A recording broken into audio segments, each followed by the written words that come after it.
Well, a good Friday evening and also a happy Football Friday as we welcome you into Shenandoah, Iowa. Week 5 of the high school football season is upon us. Here on the KMA Video Stream, Ethan Hewitt, TJ Young, we have the call of a matchup here between the Shenandoah Mustangs and the Clarke Indians here tonight. Shenandoah coming to this one 2-2 on the season. Meanwhile, the Clarke Indians coming in 3-1 on the year. They suffered their first loss last week to Clarenda. When TJ, you kind of get the feeling here with how this district is kind of shaping up, this Class 2A District 8, you kind of get a feeling here tonight. Might be a little bit of a playoff elimination game potentially between these two teams. Certainly going to be seeing a lot of effort from these guys tonight. Yeah, homecoming here in Shenandoah, so there's going to be a lot of emotion, a lot of fire. Kids are going to be ready to play for the home team, for Clarke. This is a game they feel like they got to win. If they want the postseason opportunity, this is a game they feel like they want to win. And if Shenandoah wants a hope of sneaking in the back door of that playoff picture here, third or fourth in the district, they got to get it done tonight. Certainly, obviously, Shenandoah coming in. A couple of tough losses these past weeks. Started the year off well. Got nice wins over Missouri Valley, Nottoway Valley. But then a couple weeks ago, we were here for the Atlantic, loss to Atlantic 26-0. And then, of course, the injury bug had bit the Mustangs a little bit last week in their 47-0 loss. Obviously, though, biggest loss for them really on both the offensive and defensive side as their senior standout tight end and defensive. And also, Kansas commit Blake Harold, of course, went down with an injury last week. Yeah, that was a tough one for Shenandoah for sure. It's just going to be kind of that next man up mentality. Obviously, he's a big cog in the machine for the Mustangs as far as defensively, leading the team by a mile in tackles and tackles for loss. So somebody's got to step up there. Offensively, it might. You don't ever want to say this when somebody ever gets hurt, but it might kind of be a blessing in disguise for some of these young guys where you can't rely on big number 10 anymore. Other kids got to step up and make some plays. Certainly, you got the sophomore running back Jaden Dickerson, Jade Spangler, Tyson Shaw. See him a little bit more as Zane McManus is likely this week as well. The freshman running back. Certainly on that defensive side, Clarke does it. They keep it simple. They got a couple of things they really like to do. They got some formations they like. Certainly going to be a bit of a challenge here this week, especially that deep ball that Clarke likes to throw with Jack Cooley at quarterback. Yeah, Clarke is efficient. They've had really one game this year. Their best team they played, Clarenda, as you mentioned, where things got a little murky for them offensively. But offensively and defensively, they've got a plan. They stick to the plan, and they're going to make you beat them at what they do best. And then that's a pretty good recipe for some success long-term for Clarke. It should be a fun one tonight to see if Shenandoah can make some of those adjustments and force Clarke to be one-dimensional. Certainly, something last week against Clarendon, obviously the big stat was 6 interceptions from Cooley that Clarendon was able to force. And obviously Shenandoah has shown the potential to create some turnover, so it certainly seems like something that we could keep an eye on tonight. Yeah, we've got a wet turf. It's been kind of misting, raining all day. Ball's going to be a little slick. The defense has been opportunistic for Shenandoah. It's kind of been a bend but don't break most of the year. And again, for Clarke, if they keep it simple and take care of the ball, they got to feel pretty good about coming into this game with Shenandoah being a man or two down. But Shenandoah, you got to be opportunistic, be creative, and try to make some things happen and flip the scoreboard and get the fans into it. I think should be a fun one tonight here in Shenandoah. So that is correct. Again, Shenandoah Clarke coming up. After this, I had a chance to sit down with head coach Ty Ratliff. We'll have that interview here with you, but you be sure to stick around. Starters and kickoff coming up here after this. 5 of the high school football season is upon us, and that's bringing a matchup between the Shenandoah Mustangs, and they host the Clarke Indians on Friday. We're here now with the Shenandoah head football coach, Ty Ratliff. And, Coach, obviously you guys coming off a pretty tough loss last week to Red Oak 47-0. Just kind of give us your thoughts on that game and sort of kind of what you were telling your players after that loss. Well, the loss was never fun. But I think we had a lot of kids that stepped up. By the end of the night, we had quite a few freshmen on the field due to injuries and some kids not being there. So, put us in some tough spots there right off the bat. Losing some key players. And like I said, it was just kind of a trickle effect. As the next kid stepped up and the next kid got hurt. And that's just kind of how the night went. But I think we found some success in some things as we went. I thought. Defensively, we had some kids out there that started stepping up and making some plays, and offensively, we had opportunities to move the ball, and like I said, it was one of those things that I think a lot of kids they grew a lot throughout that game just by getting some experience. But we got to put that one behind us now and really move on and focus on Clarke here. Certainly, you mentioned some of the injuries that you guys suffered there on that in that game last week. I mean, what kind of is the kind of how difficult? What kind of message are you trying to send to your guys right now in terms of as you guys try to move forward with maybe some of those bigger pieces lost right now? Yeah, I mean, we've been preaching all season. I mean, it's been kind of an ongoing thing. We've had it seems like every week there's been a little bit of adversity here, and it's always the next man up. And like I said, the kids are really responding to that. We've got some new guys moving around this week to help us out in some of those spots, which I think everybody's really excited about. Getting some new faces out there in some spots. But it's all about the opportunity, and you got to seize your moment when it's your time, and make the best of it. The kids, they might not be 100% confident in everything, getting moved around as much as some of them do, but it's the heart and the willingness to go out there and try to get the job done that is what matters. Certainly, and you started out this year with a new guy calling the shots there at the quarterback spot so far. I mean, and Cole Scammon. I mean, what would you say about what you kind of seen from him in terms of growth throughout these first 4 weeks or so? Yeah, no, he's definitely grown. Like I said, these teams, they've gotten, some of the quality of things they've gotten better as we went along, and it's his development. It's progressed. There's obviously some of those key injuries and things like that have played a role into some of the abilities to get balls to some of those key playmakers. But each day, he's learning, he's growing. Like I said, he's young, and there's definitely room for improvement. But he's done a good job leading the offense so far. Certainly, at least for those first couple of weeks or so, you guys had a pretty strong rushing attack. I mean, what are some of the things you guys are trying out to maybe kind of try to bolster that aspect of your offense a little bit moving forward? Well, one thing we've got to definitely improve some of the line play. There's been some miscommunication on some things, but I think we've got some backs that want to be physical downhill runners, and keeping them healthy is number one. And that's, that was an issue there a couple weeks ago.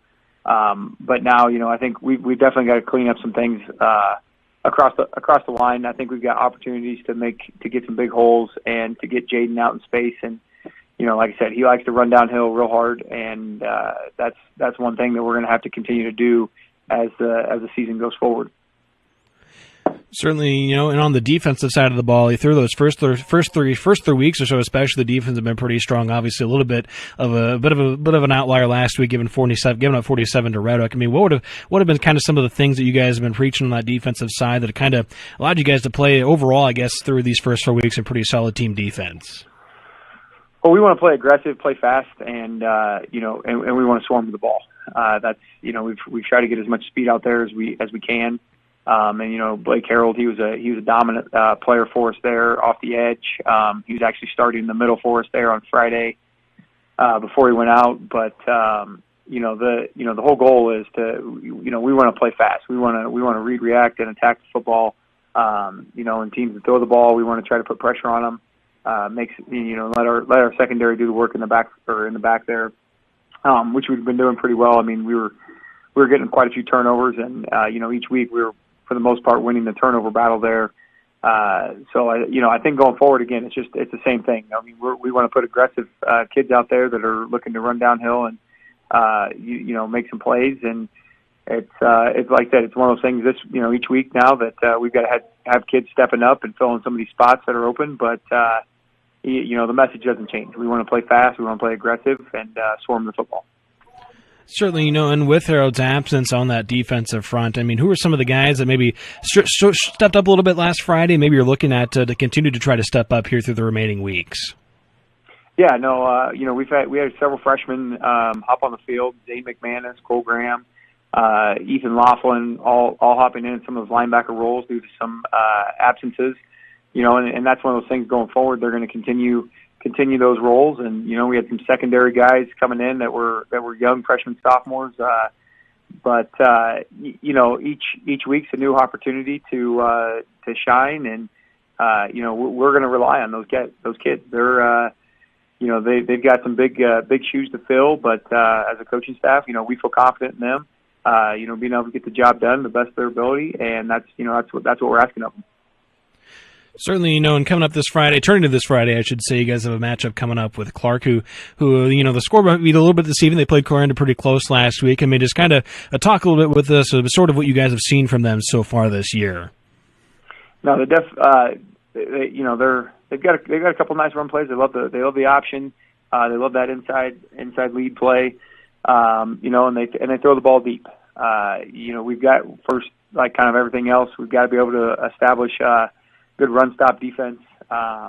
We want them to put the ball in the air. We've got to be able to stop their backs, come out of the backfield. Their quarterback runs the option really well. Their line's very aggressive. They got some big-bodied kids. So we're going to have to match that speed and aggression on the defensive side. Defensively, they're definitely an aggressive defense, running a 3-4 there. Those, their backers really get after it, and they've got some big DNs. But we've got to be ready to get the ball out quick. We've talked to Cole about that all week. He's going to 1-2 steps and hit the guys when they're open. We're not going to have a lot of time to hang on the ball. With the amount of pressure that they like to bring at times. So I think that's something that we've faced already this year with teams that are bringing a lot of pressure at us. But like I said, we're growing each week, and I think these kids are excited. It's homecoming week. We get another opportunity to go play some football. Certainly, and obviously you mentioned that passing attack. Obviously, Jack Cooley, Jesus Vega, kind of the big combination right there in terms of some big playability. How do you guys go about kind of trying to maybe slow down that attack a little bit? Like I said, we've moved some kids around, we've tried to get some speed on the edges there. Like they like to run that the option play where again he's got the ability to keep it, pitch it. And we've moved Jaden Dickerson around down to the line to kind of fill some of those absences in the DN spots. But we're going to have to mix up, play some games with the linebackers, try to confuse their offensive line. And when they do pass, like I said, it is a deep ball most of the time. So our secondary, we're ready. They want to, we're going to make sure that we're staying over the top, not biting on the underneath routes, because like I said, they like to throw it up there. And Clarendon was able to come away with quite a few interceptions last week by being in good position and getting good pressure. So I think kind of the same mentality going into this. We want to bring pressure on him on those passing situations, make him uncomfortable, and hopefully put the ball up for grabs. Certainly. Well, Coach, again, we're talking here with Shenandoah head coach Ty Ratliff. Coach, thank you so much for the time this morning. I appreciate it. Best of luck on Friday. Hey, thank you. Oh, we're back. Welcome back now here into Shenandoah, Iowa, here on the KMA video stream. Ethan Hewitt, TJ Young here with you as the Shenandoah Mustangs host the Clarke Indians here on this homecoming night. Well, Clarke won the toss. They chose to defer. So we will see this Mustang offense trot out onto the field. And TJ, we're talking about a little bit here. We're looking to see here what sort of this Mustang offense throws on the field. Yeah, it's going to be interesting to see. With some of the losses they've had and guys moving to different positions, what they're going to look like. I don't think we're going to try to reinvent the wheel as a Shenandoah Mustang team, but I do think there needs to be some creativity here to get some of their athletes the ball in space. And I think maybe the key recipe for Shenandoah tonight is try to keep that score down. We can't get in a track meet with Clarke. Clarke can score, and they can score in bunches, and we have had some struggle as a Shenandoah Mustang team scoring over the last 3 or 4 weeks. Certainly, and obviously, I think a big thing that we'll be looking for tonight, trying to see, because obviously what Clarendon was able to do last week against this Clarke's team is they were able to get pressure on Jack Cooley, force a couple of throws into some tight windows. So it'll be interesting to see who kind of steps up on the defensive line tonight for Shenandoah to try to create some of that pressure and force some of those mistakes and try to force a few interceptions here tonight. Yeah, it should be a lot of fun. Like you said, 6 interceptions. That's all he's got all year. So and it all came in just the one game. So he has had a tendency to take care of the ball. We'll see if that trend continues. Christian Espinoza is set now to kick off for the Indians. And the Shenandoah homecoming game here against Clarke is underway. Back to return is Dickerson. Dickerson is Jade Spangler. Spangler's going to field it about the 10-yard line. He's going to stumble there up to about the 29, 28-yard line is where the Shenandoah Mustang offense will take to the field. Getting your starters out there for them at quarterback. Of course, Cole Scammon, the sophomore. Jaden Dickerson at running back. Also Zane McManus there in the backfield and wide out. There's an injury on the field. Jade Spangler is down. as they tend to Spangler. He is slow on the ground. Looks like he might be holding his shoulder a little bit there. We'll let them tend to Spangler here real quick. An injury early here in Shenandoah. We'll take a step aside here real quick for a quick break. This very moment, a board-certified general surgeon will be leading her team in the removal of her patient's gallbladder. In this newly remodeled surgical suite, she'll use the latest technology and small laparoscopic incisions for a quicker recovery time. In a couple of weeks, the patient will have a pain-free and normal life again. These are the things that happen here every day. The new surgical center at Shenandoah Medical Center. Your health is our mission. All right, welcome back here to Shenandoah, Iowa. Here for the Shenandoah Mustangs, Clarke Indians game. There was an injury there on the first kickoff of the night. Jade Spangler was a little slow to get up. Did walk off under his own power. So now this Mustang offense will trot out onto the field. That offensive line tonight, Stephen Perkins, Jacob Reister, Mark Hardy. You had Bo Gardner and Ethan Richardson. First snap here, they're going to hand it off to Dickerson. Ball's on the turf, and it's rolling around. I'm not 100% sure who got onto it there. Looks like they're going to say Clarke did recover. One play, one fumble for Shenandoah. Conditions clearly playing a part here already tonight. Yeah, the initial kickoff, Spangler slipped and fell, and then first play of the game, just a simple handoff, and guy got his paw on the ball in the middle of that Indian line, and the ball squirted free. Ball security is going to be a big key tonight. Certainly sets up great field position now here for this Clarke Indians offense. They'll start here at the Shenandoah 29-yard line, or 24-yard line, I should say. Jack Cooley in the gun. He's going to pitch it here to Shane Matthews on the right side. Has the edge, has a blocker in front. He's to the 10, 5. He's going to get pushed out of bounds just before the goal line before a couple, or Shenandoah Mustang was there to push him out of bounds. Inside the 5 there, it looks like it's going to set up a first and goal now here for the Indians. Yeah, just a simple speed option and just assignment football there. There was somebody to take the quarterback, but nobody to take the pitch man there. And that's just an easy 22 yards for Matthews, and Indians already knocking on the door.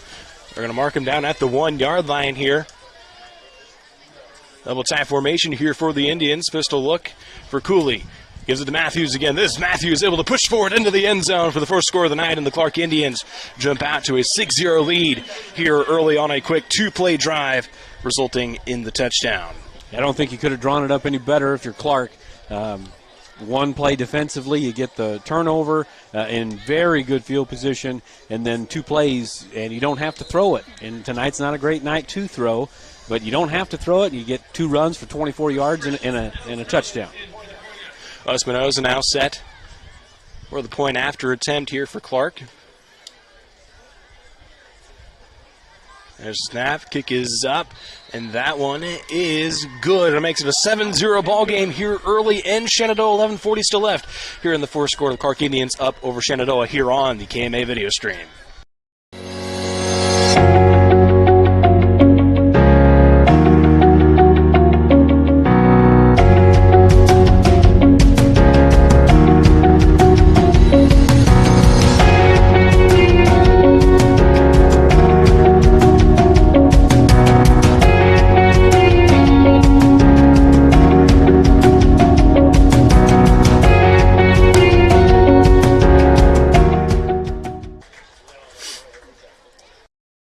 It's always been my dream to own a locker. You like school that much, huh? Actually, no, my own meat locker. I'm processing. So, what do you think? Well, if that's your it, let's make it happen. Welcome back now here into Shenandoah. It was a quick first fumble there from the Mustangs on their first drive, and then Clarke strikes quickly. 2 carries by Shea Matthews for 24 yards, gives them the touchdown, and a 7-0 lead here early in this one. Espinoza once again set here to kick this one off. Just 20 seconds into this one so far. Espinoza boots this one away. Spangler is back into the game now. He fields that one at the 20, brings it up out to about the 20, bounces off a couple of tacklers there around the 27. He's eventually brought down at around the 25-yard line, where the Mustangs will try once more here to try to get something going offensively. As I mentioned, that first drive, obviously, conditions playing a factor a little bit there. Dickerson just kind of slipped out of his arms a little bit there when he kind of was trying to run through a tackler. Yeah, not the way you want to start, but it's a long game. Like you said, just 20 plus seconds into the game. Still a long game. You just got to keep chipping away and just try to work the ball down the field, and ball security for both sides is going to be important. 25-yard line is where they will start this drive. Scammon hands it off to Dickerson once more. He's going to be met by a host of Clarke Indians right there. Is going to be a gain of maybe a yard, maybe half a yard there for Dickerson. That'll set up a 2nd and 10 now here for the Mustangs. As we mentioned, obviously Blake Harrell out here tonight. A few other weapons, obviously Jade Spangler has kind of been the main target, at least through the air, behind Harrell so far this season. We'll see how some of these other guys step up here. Obviously Zane McManus also getting the start here in that backfield for the Mustangs. Ben Labrum also sliding to that tight end spot. Pistol look here through receivers out wide to the left. Here for Scammon, fakes the handoff, rolling out to his left. Tries to throw left, has a man McManus, who bounces right out of his hands there, and we'll set up a 3rd and 10 now here for Shenandoah. Yeah, pretty good ball there by Scammon. Just again, the ball security. You got a wet ball. Sometimes those things are hard to catch, and you just really got to make sure you look it into the hands, into the body, and they always used to say, make it a hands catch, make it a hands catch. Sometimes on bad weather games, you got to make it a body catch. Just make sure you secure it. Pistol look, or shotgun look, I should say. Deuce is out to the left and to the right for Scammon. Takes the handoff, looking to his left. Under some pressure, fires, looking for his man. Spangler catches it on his knees there. It's going to be a few yards short there of the first down. Going to set up maybe about a 4th and 3 here for the Mustangs. Yeah, you could play field position here. It looks like they are going to punt. Still pretty early in the ball game. Play some field position. Your defense got knocked around a little bit, but maybe they can get an adjustment here and slow down this Indian attack. Program on to punt for the Mustangs. A couple of Indians back deep to return. This 4th and 2 punt attempt. Aaron gets the punt away. This one looks like it's going to fall just past midfield. Gets a nice Mustang roll, though. It's going to roll all the way down to about the 37-yard line. Is where Spangler will spot it. And the Indians will come back out onto the field. On that first drive, it was quick 2 plays, had real good field position there, starting at the Mustang 24, a couple of plays from Shea Matthews. And as I mentioned, we talked a little bit before, Clarke has their offense. They like what they do. They run that option out to the side, and Matthews obviously was able to get that edge on those last couple of plays. Yeah, and in that situation, it's either got to be a linebacker coming over, scraping over the top, or it's got to be a safety as an alley player filling. And if you're not getting that defensively against that speed option, it's going to be a long night. 1st and 10 from 36. Cooley's going to keep it himself, has plenty of room up the middle, makes a man miss, and then pushes through a tackle there. Is going to be brought down right at that first down marker at the 46-yard line. Nice 10-yard pickup there for Cooley. Yeah, and that time they actually over-helped on the pitch man. The defensive end got faked out, went to the pitch, and the guy that had the pitch went to the pitch, so Cooley had a wide open lane there in the alley for about 10 yards. And if he doesn't have a first down by looking at it, I mean, he's about a quarter of an inch away. It'll be a 4th and minimal inches here for Clarke. Now they do make it 2nd and down. Gun look here for Cooley. As the receiver out to his left and his right, he's going to drop back, looking to that right side. Nice play there from Spangler to come up and jump in front of that one. Nearly has the interception, but gets the pass to break up and forces the 3rd down. Yeah, really good play by Spangler right there. Usually on a 2nd and 1, 3rd and 1, it's a time to take a shot. They didn't take a shot. They went and ran the curl routes, all curls, and Spangler was sitting on it and nearly got himself a pick 6. So they'll set up a now 3rd and inches here from about the 46. Just a little short of the 46-yard line here for Clarke. 46-yard line, the yard to gain here for the first. But before we have that 3rd down play, Clarke is going to take a quick timeout here. We'll take a timeout as well here on the KMA video stream.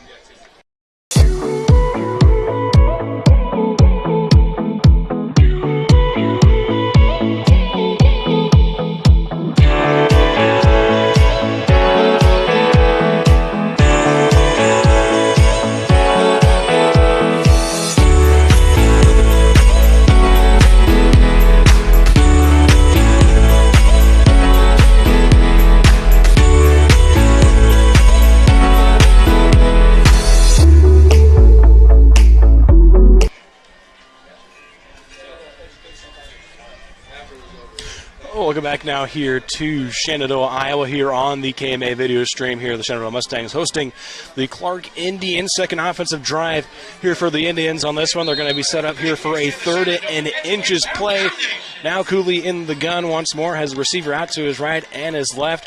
One running back in the backfield with him here. He's going to drop back, looking to his right, trying to take a shot.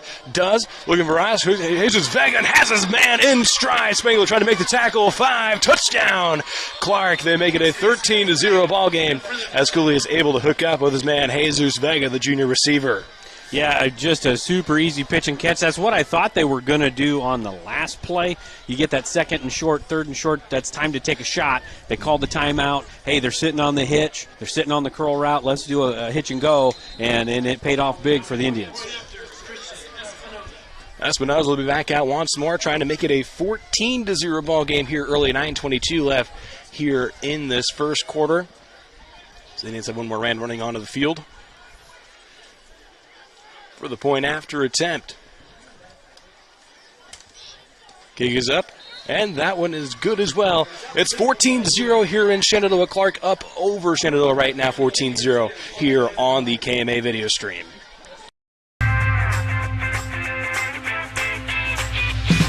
Here it is. This is where my passion is my major. With more than 80 areas of study, dozens of clubs and activities to choose from, and advisors who ask the right questions and offer support, it's easy to be you at Iowa Western.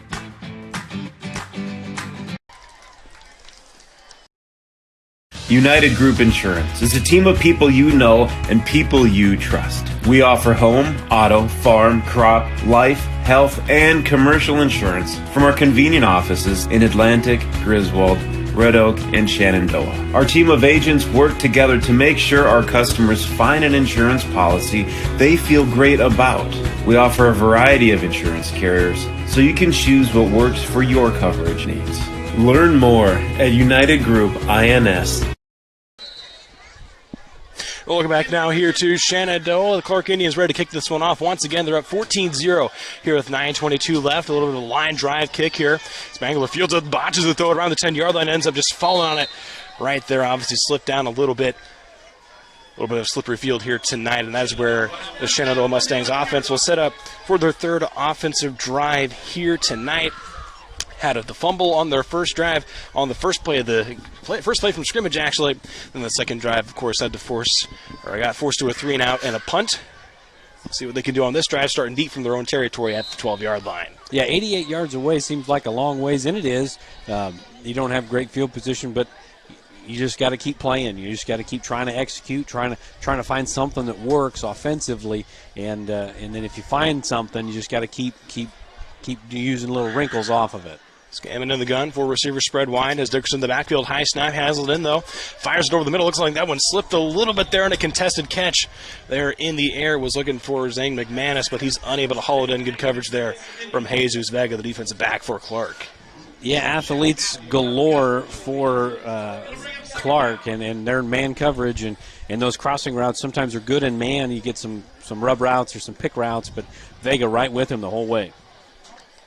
So this sets up a 2nd and 10 now here for the Mustangs. Come out through receivers wide.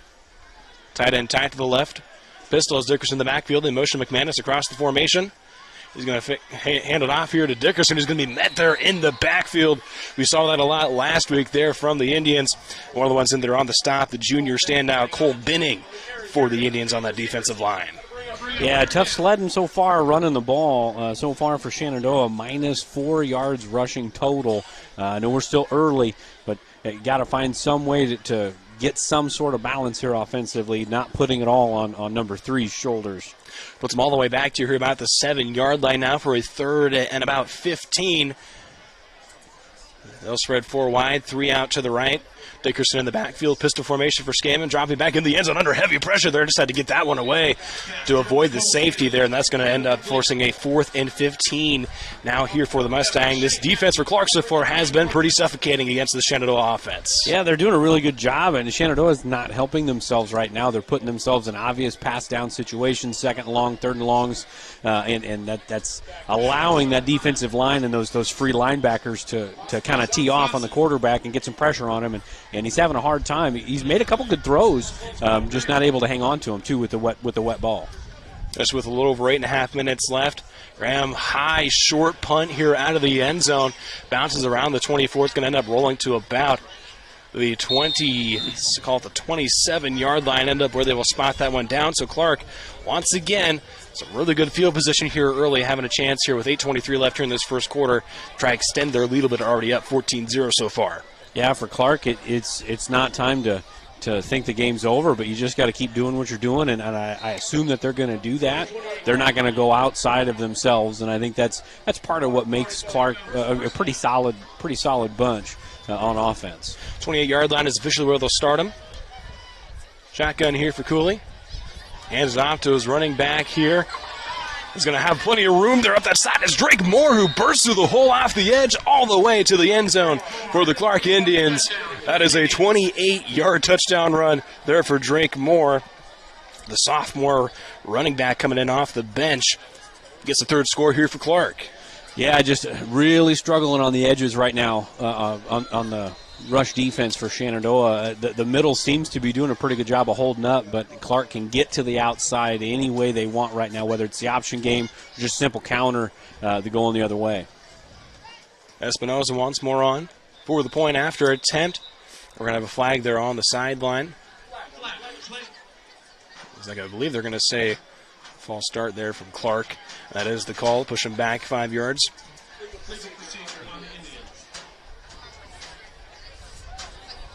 A little bit longer of an attempt for Espinoza now. You're getting ready for this one. It's 21 of 24 on PATs so far this year. Now they're going to fake it now. Here's Cooley looking for his man there. Has him. It's Nate Saucedo, the senior running back, on the 2-point conversion there for Clarke. Makes it 22-0. Here with 8:16 left in this first quarter. We'll take another quick break here as the teams get set once again here on the KMA video stream.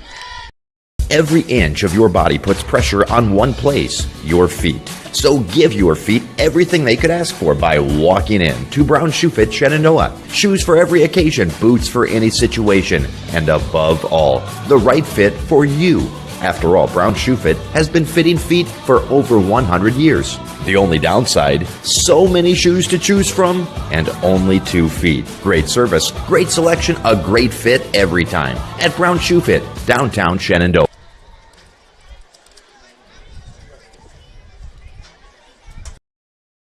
Sorensen Auto Plaza in Shenandoah has been here over 25 years, and they specialize in financing. Buy here, pay here. At Sorensen Auto Plaza, they finance all credit types. Bad credit, no problem.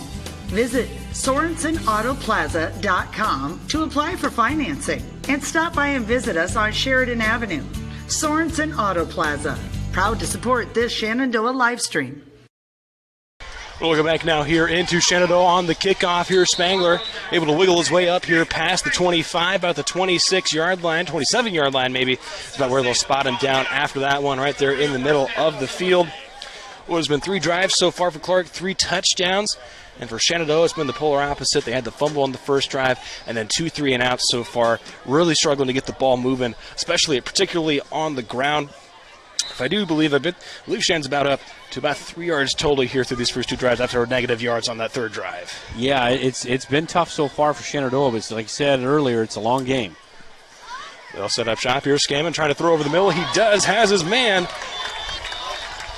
Be Labrum there, looks like. On the reception there, yes, it is Ben Labrum there stepping in at tight end. Good pitch and catch. Good pick up there. Marking about a yard short, about a 9-yard pickup there for Labrum. former offensive tackle this year. Certainly. He's moving the field in that spot for Blake Harrell. Now under center. I formation here for Shenandoah.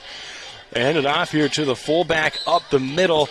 Not too much going there for Shenandoah. They're met there.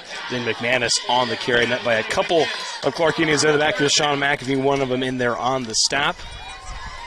Yeah, at this point, it's 2 downs to get 2 yards here for Shenandoah. You're down 21-0. No sense in punting right now. You're not. I mean, the last time we punted as a Shenandoah Mustang, you gave them the ball to 28, so you're already on the 36. So this is 2 down territory here. I formation once more. Scammon under center. McManus and Dickerson. They're going to get that defensive line to jump. Good hard count there from Scammon. You had basically the whole defensive line there from Clarke jumping. See what the official call is. Yeah, Clarke is being ultra aggressive right now, and I mean I don't blame him. In this situation, you're up pretty big early right now. You want to try to be the aggressor, so it's man-to-man defense on the back end, and you're always sending at least 5 guys, and it's been a recipe that's worked really well so far here in the first quarter. Shenandoah gets their first down of the game. Hopefully they can get something going, make this a competitive matchup. Certainly. Here, let's move them up to the 41-yard line here with about 6:45 left here in this first quarter, down 22-0. Shenandoah trying to make something happen here. Twins out to his left and his right. Scammon in the gun, dropping back in the pocket, looking at that left side. A little bit of an overthrow. A little lucky there on that one. Almost had an interception there by the Indians. Brock Watson in the coverage. Nearly had himself a pick 6 there if he holds on to that one. Yeah, it's a long throw from the right hash all the way over to the left flat, and the ball just kind of sailed on him. And fortunately, like you said, for Shenandoah, they keep possession. Brings up a 2nd and 10 now here for the Mustangs. 4th play of this drive upcoming here from the 41-yard line. Scammon in the gun once more. 4 receivers spread wide. Dickerson in the backfield on his right hip. He'll fake the handoff to Dickerson, drop him back. Had his man there for seconds. That's Zwickel. That's why I was looking at a little bit of a wide receiver screen. They're unable to connect, though. It's going to bring up a 3rd and 10 here from the 41-yard line here for the Mustangs. Yeah, definitely not the situation you want to be in when you're Shenandoah. The first series of this drive was great. 8-yard gain right away. You stay on schedule and even ahead of schedule. Right now, behind schedule, 2nd and 10, incomplete pass, 3rd and 10. Now, it's pin your ears back on defense and get after the quarterback. Clarke was able to do that quite a bit last week against Clarenda. 3rd and 10 here for Scammon. 4 receivers out wide, dropping back. Fires looking to his left side, looking deep for Spangler, and just a little out in front of Spangler, though. He was open there, but not able to connect. That'll bring up a 4th and 10 once again for the Mustangs. We'll see what they bring out here. Looks like they will be punting this one away here from the 41-yard line. Yeah, when you're 3rd and 2 or 4th and 2, when it's close, you got to go for it. 4th and 10, you just got to kind of play the math. I think Shenandoah's got about 16 total yards of offense right now. I mean, that's a tough ask right now to hope to get 10 on one play on a 4th down or it's a turnover. So Graham set to punt this one away. Gets it up. Another high, short punt here. That one just going to roll just past midfield. Takes a bit of a Clarke bounce there where before it is officially downed. At about the 48-yard line, just past the 50-yard line on that 48 is where Clarke will set up shop here now. 48-yard line now. 1st and 10 here for Clarke. Here with 6:19 left here in this first quarter. First 3 drives for Clarke end up with 3 touchdowns. See what they can do here. Starting in their own territory once more. In the gun for Cooley. Receiver out wide to his right is Vega. Under pressure now. Cooley having to step up in the pocket here. Fires away. Finds his tight end there. It's Cole Wyatt, and Wyatt rumbling down the field past the 20-yard line before he's eventually brought down there by a couple of Mustangs. Spangler in on the tackle. A big pickup there for the Mustangs. Call it about a... They got 34 on 34-yard touchdown, or 34-yard reception there for Cole White, the tight end. A really good scramble there by Cooley, staying alive. Shenandoah got some pressure there, but Cooley was able to stay alive and find his big tight end down the middle of the field. 1st and 10 now from the 18. Cooley Takes it, faking enough. He gives the handoff back to Shea Matthews, who's working, or excuse me, no. That is Austin Gonseth, who came back on the handoff to this near side. He's going to pick up about 5 yards there for Gonseth on the carry. A little end around or a little reverse there, and almost had him in the backfield. McManus just couldn't hold on, and was able to get around the edge again and get himself a positive 4 or 5 yards. 5:19 left now here in this first quarter. Here Cooley now pistol look. Single receiver out to his left and his right. Takes the snap, pitches it now here to Matthews. Matthews trying to find that edge. Good defense on the edge that time for the Mustangs. Who the Mustang was on that tackle there. Cole Graham, the freshman linebacker, in on the stop.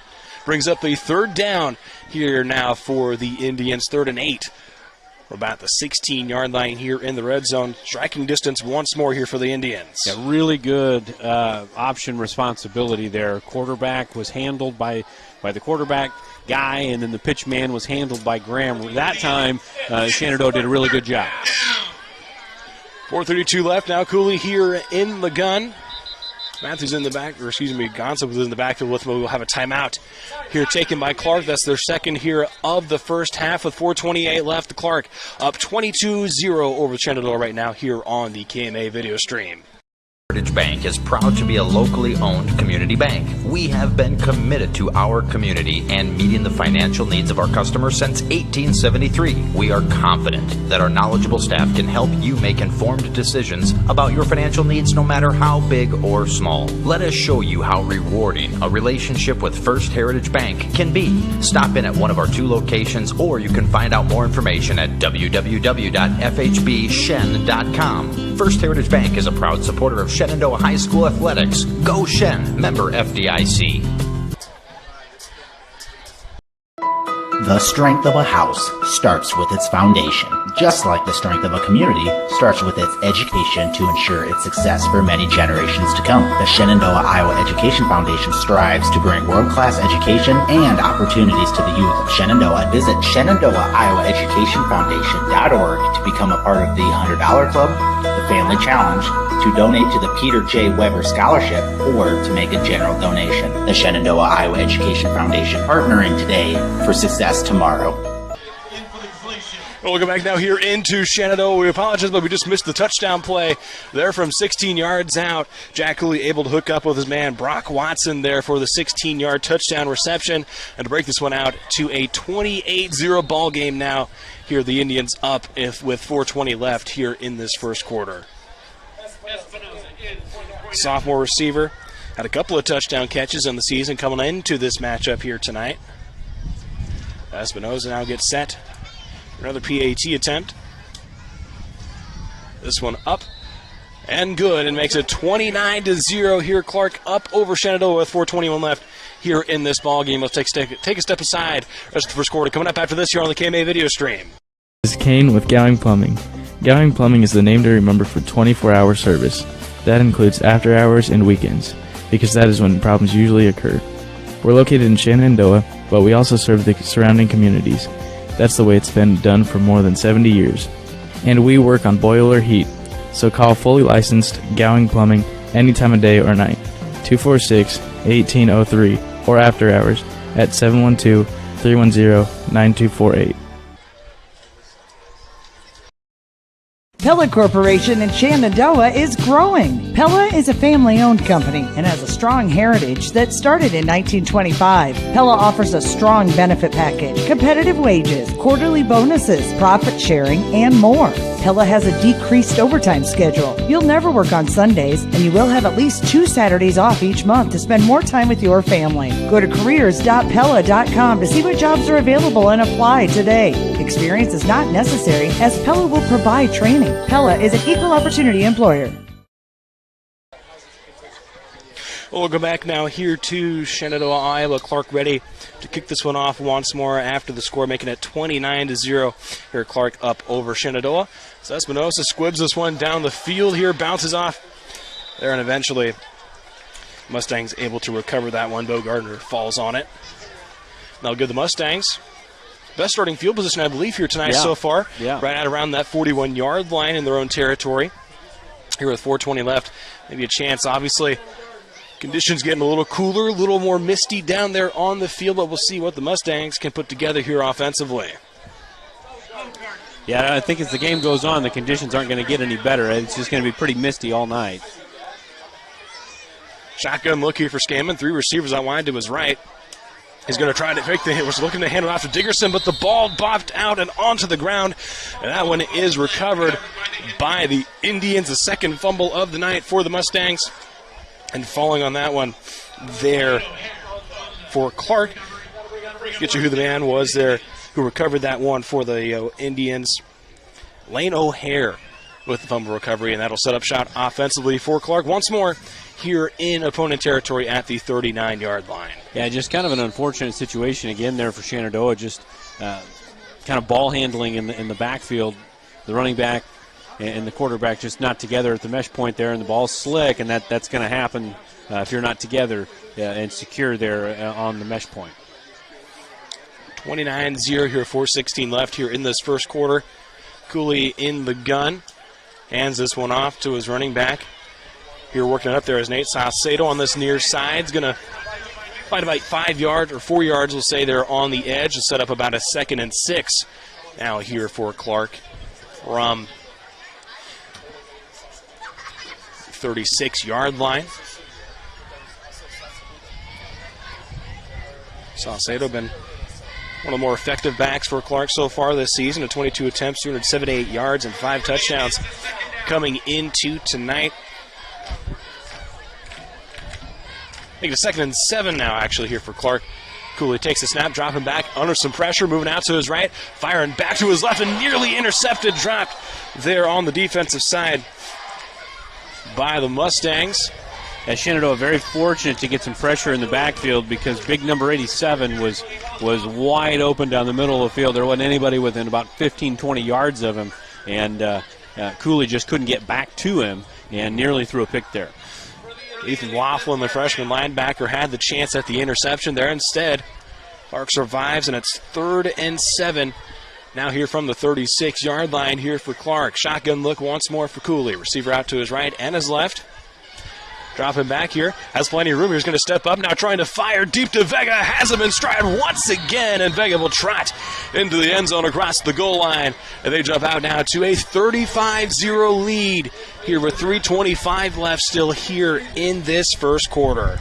Yeah, initially pretty good coverage by Spengler out there on the edge, but then when Cooley scrambled, the cornerback for Shenandoah kind of stopped, and Vega kept running, and that's just an easy 6, and that's 3 touchdowns already for Cooley to Vega. So it's a pretty good deep shot combination between the two of them.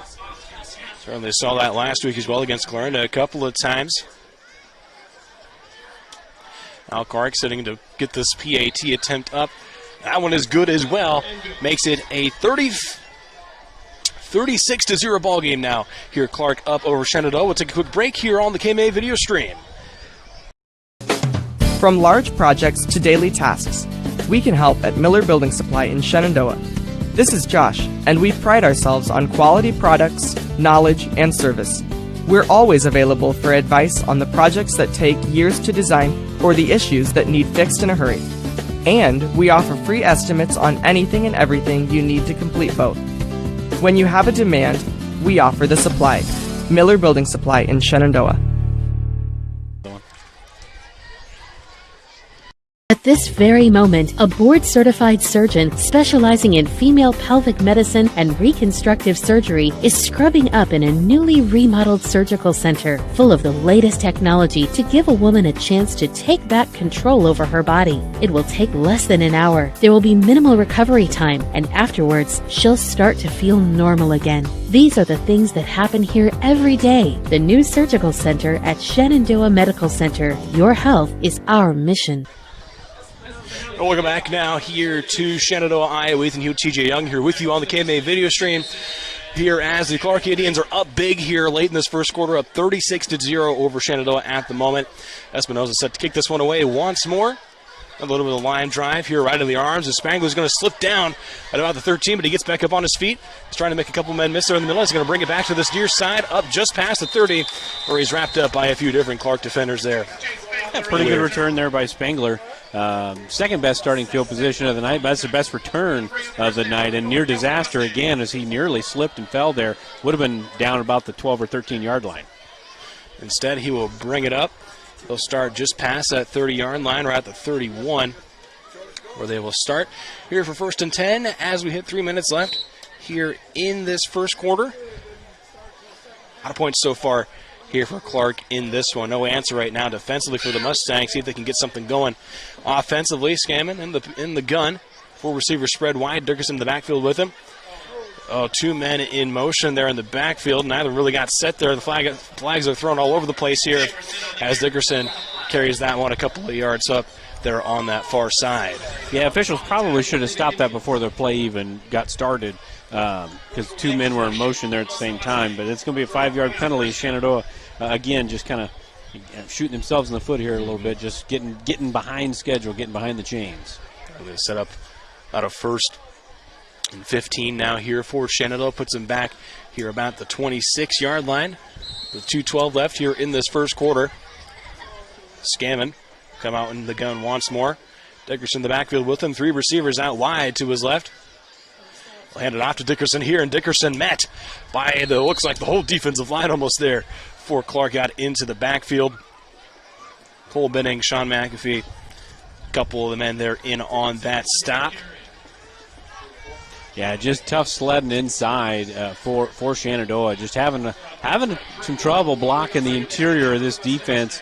And, I'd love to say, hey, let's try to run on the edges if you're the Mustangs, but it seems like it's kind of hard to get out there, too. Look like about a couple yard loss there. Now Scammon dropping back. Fires this one deep, looking here for Spangler. That one instead is going to be intercepted. Coming back here on the near side. It's Gunseth who's working down this near sideline, cuts it back into the middle. Touchdown. Clarke, the defensive touchdown, extends the lead here for Clarke with 1:16 left here in this first quarter. Yeah, just a wobbler. He didn't get it as far as he wanted it to. Came out of his hand a little funky, and really good job of tracking the ball by the cornerback for the Indians, and that's a really good pick 6, and they just keep pouring it on. Gonzalez brought that one back a little over 40 yards on that interception return. Makes it 42-0 here with 1:16 left here in this first quarter as Espinoza out once more for the PAT attempt. Out as that whistles are blown. Flag thrown. Here before the snap. Looking like this one's probably going to be against Clarke most likely. Actually, no, they're going to say offsides against Shenandoah. Now moving forward just a little bit here for the point after attempt. Or actually, they're going to decline it, looks like. They're going to decline it, and I believe he did make that extra point attempt. So, it'll be, as this one was to make the PAT attempt to decline the penalty.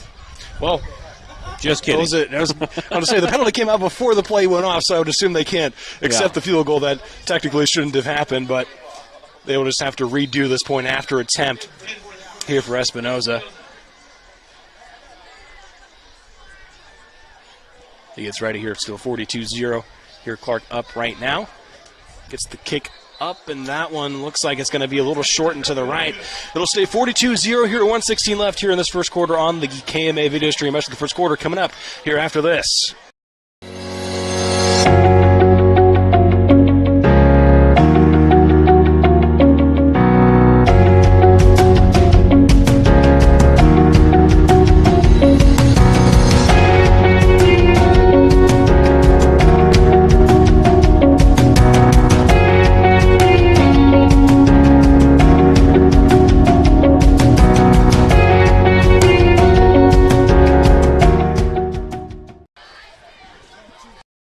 It's always been my dream to own a locker. You like school that much, huh? Actually, no, my own meat locker. I'm processing. So, what do you think? Well, if that's your it, let's make it happen. Welcome back now here to Shenandoah, Iowa, 42-0 here after the pick six there from Austin Gonza. Still got over a minute left here to play in this first quarter, and TJ, it's just been all-out dominant here for Clarke so far tonight. Yeah, for one side, you couldn't draw it up any better. For the other side, you couldn't draw it up any worse. Just really hard for Shenandoah to get anything going offensively, and they're having a whale of a time trying to stop Clarke moving the ball, running, or throwing. Kickoff here, fielded by Dickerson around the 5. We'll bring it out here to about the 25-yard line is where they will spot him down. As the clock is running down now here, we'll get about to a minute left here in this first quarter. 42-0. Clarke up over the Mustangs right now. 26-yard line is officially where they will spot him down, and this Mustangs offense still trying to find a little bit of life here so far tonight. Yeah, you can't get 42 points back all at once. You just got to try to put a drive together. I think as we get going towards the end of the first quarter and into the second, that's kind of got to be the goal right now for Shenandoah is just stack up some first downs, just put a drive together. Scammon now in the gun has Dickerson in the backfield. 4 receivers spread wide. He'll tack the snap, hand it off to Dickerson, and Dickerson's going to get maybe a yard there before he's met there in the middle. There by Mason. Fry on the tackle for the Indians. It's really tough right now for the offensive line of Shenandoah to move those big boys for Clarke, and that'll do it for the end of the first quarter. We're ticking down here. The seconds left. Teams will let the clock run out. It is 42-0. Clarke up over Shenandoah here at the end of one. We'll have the second quarter coming up after this here on the KMA video stream.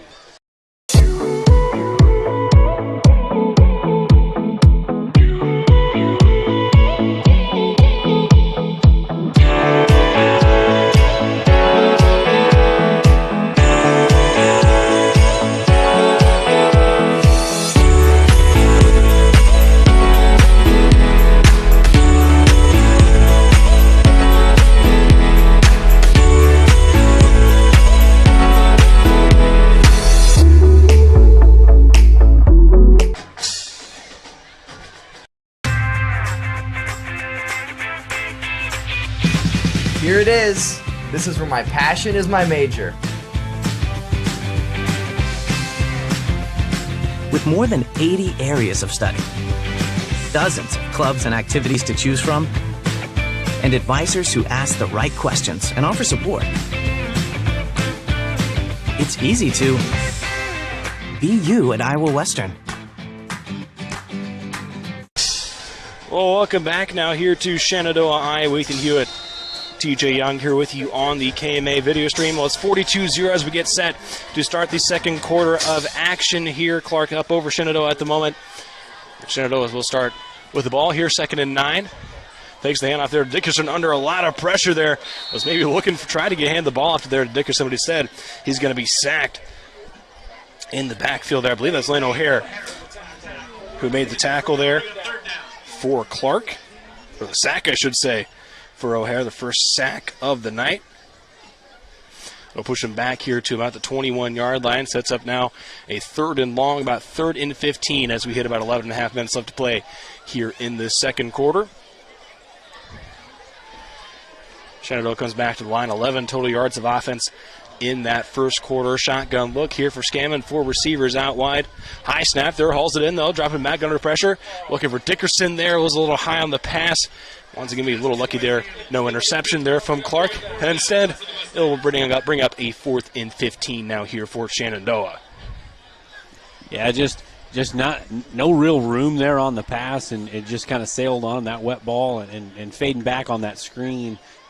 If you complete it, you may be able to get some yards there, but that's just a tough catch for Dickerson. He just too tall for him, and then another 3 and out for the Mustangs. They'll have to punt this one away once. Well, it looks like Scammon is actually back here to punt this one away here for the Mustangs.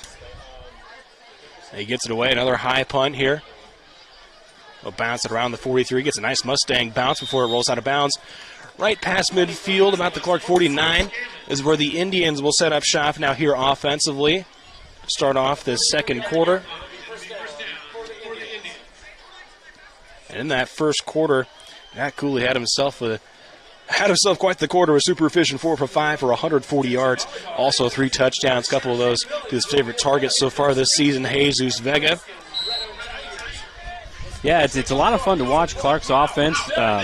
Just kind of one of those keep it simple offenses. They run some go routes and some combination routes, but for the most part, they've run about 6 or 7 plays here, and they've just been efficient. Start off with their own 49. Quick pressure there. They have their backup quarterback in the game. Actually, it looks like it was looking there for Nate Saucedo. Get you who's in at quarterback here for Clarke. Here real quick, they bring in Garrett Deal in at quarterback now here for Clarke. Yeah, night might be done for Cooley, and it was an efficient first quarter, like you said, for him. He had a really nice run on the option, made a couple good decisions there, helped bust a couple runs loose, and then good pocket presence, good scrambling, and obviously good touch on the ball. Finished his night 80%. Friendly Deal now in the gun once more. A little bit of an option there. Pitches this one to Saucedo. Saucedo trying to find the edge. Cuts it back inside. Cuts it forward. Stiff arms the man's going to carry it for the first down and more. And he's brought down finally just short, right at the 35-yard line. Yeah, Shenandoah had him right at the line of scrimmage, and Saucedo just breaks the tackle, and I mean, that's 16 yards. I mean, you have him stopped right there at the line of scrimmage, makes it 3rd and 10. Now all of a sudden, broken tackle 16 yards later, 1st and 10, drives continuing. 1st and 10 from the 35 now here for Clarke. Deal in the gun once more. Receiver wide out to the right, botches the snap, able to get it off, though, to his man. He's going to be wrapped forward for the tackle. I believe that was Vega there on the carry there. Picks up about a yard. Yeah, I mean, even when things go bad for Clarke right now, it still stays positive. It was a botched snap, and Deal was able just to barely get the handle on it and hand it to Vega on the little end around, and he was able to at least make something out of nothing there and get a yard. 2nd and 9 now here for Clarke. Deal in the gun once more. Has Saucedo in the backfield with him. He'll pitch it to him this time, and Saucedo has the edge once again and surges forward for a pickup of about 6-7 yards there on the 2nd down carry. Bring up about a 3rd and about 3 now here for Clarke. Yeah, I think you're going to see that a lot now. You're going to see a lot of that option game, that outside run game. Might still throw it a little bit, but you don't really need to anymore.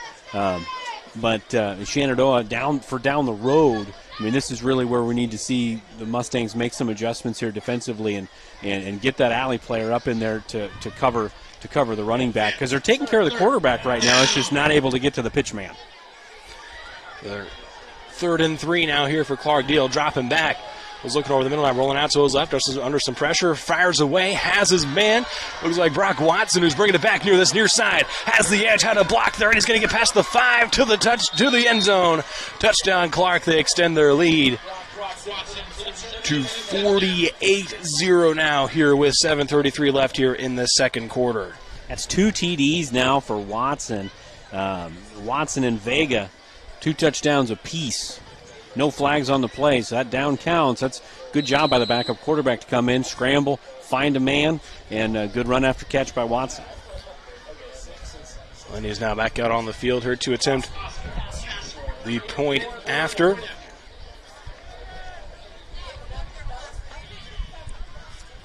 This one is up, and a high kick there is good. Makes it 49-0 here with 7:33 left here in this first half. Clarke up over Shenandoah here on the KMA video stream. United Group Insurance is a team of people you know and people you trust. We offer home, auto, farm, crop, life, health, and commercial insurance from our convenient offices in Atlantic, Griswold, Red Oak, and Shenandoah. Our team of agents work together to make sure our customers find an insurance policy they feel great about. We offer a variety of insurance carriers, so you can choose what works for your coverage needs. Learn more at United Group INS.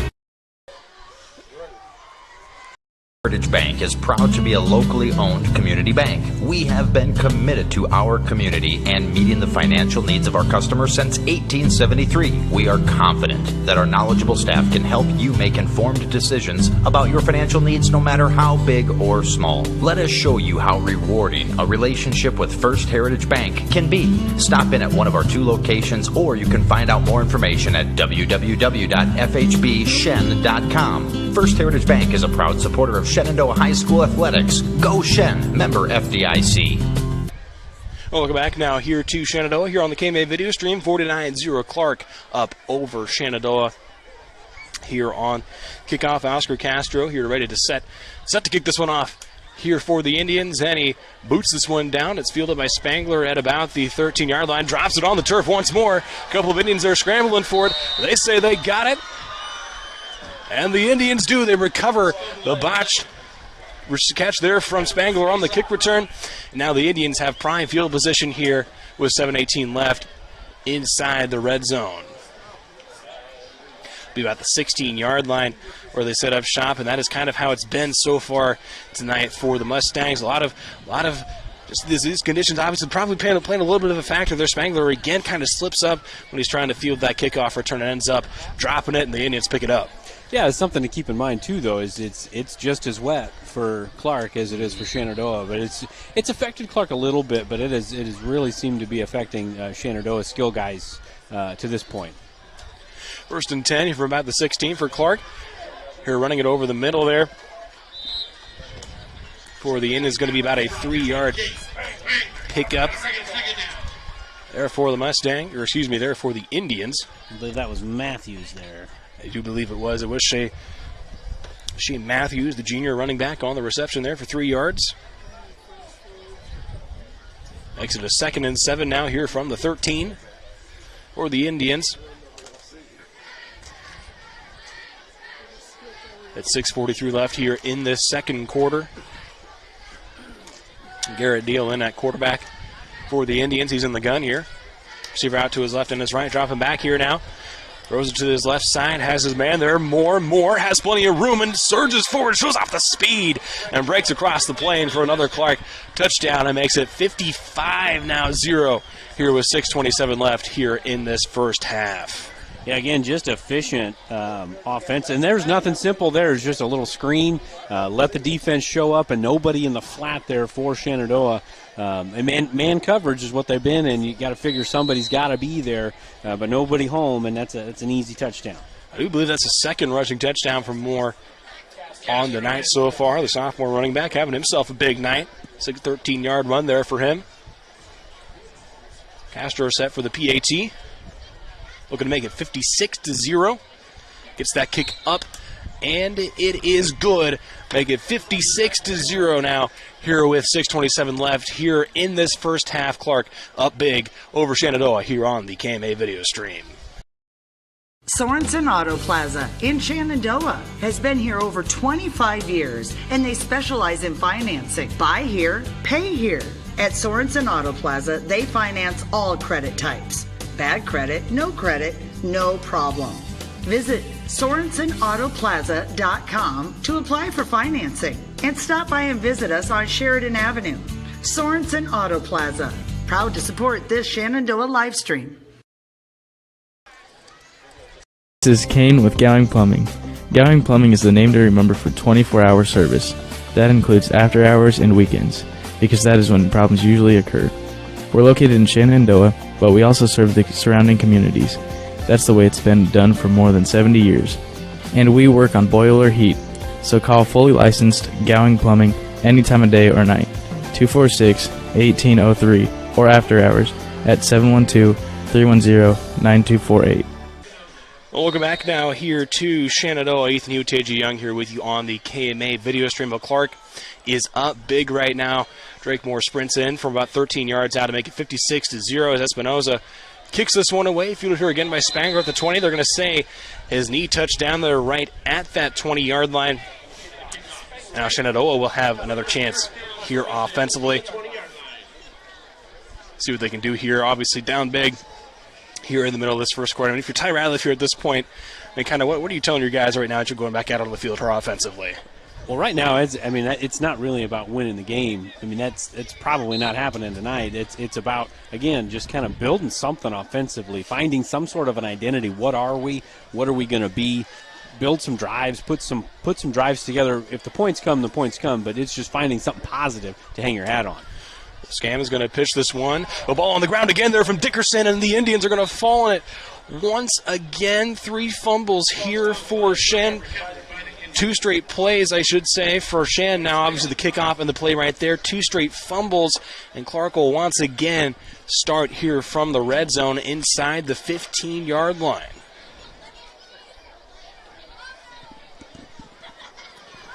.606 left now here in this first half, still 56-0. Obviously, the offensive mistakes are kind of really starting to stack up here for Shenandoah tonight, TJ.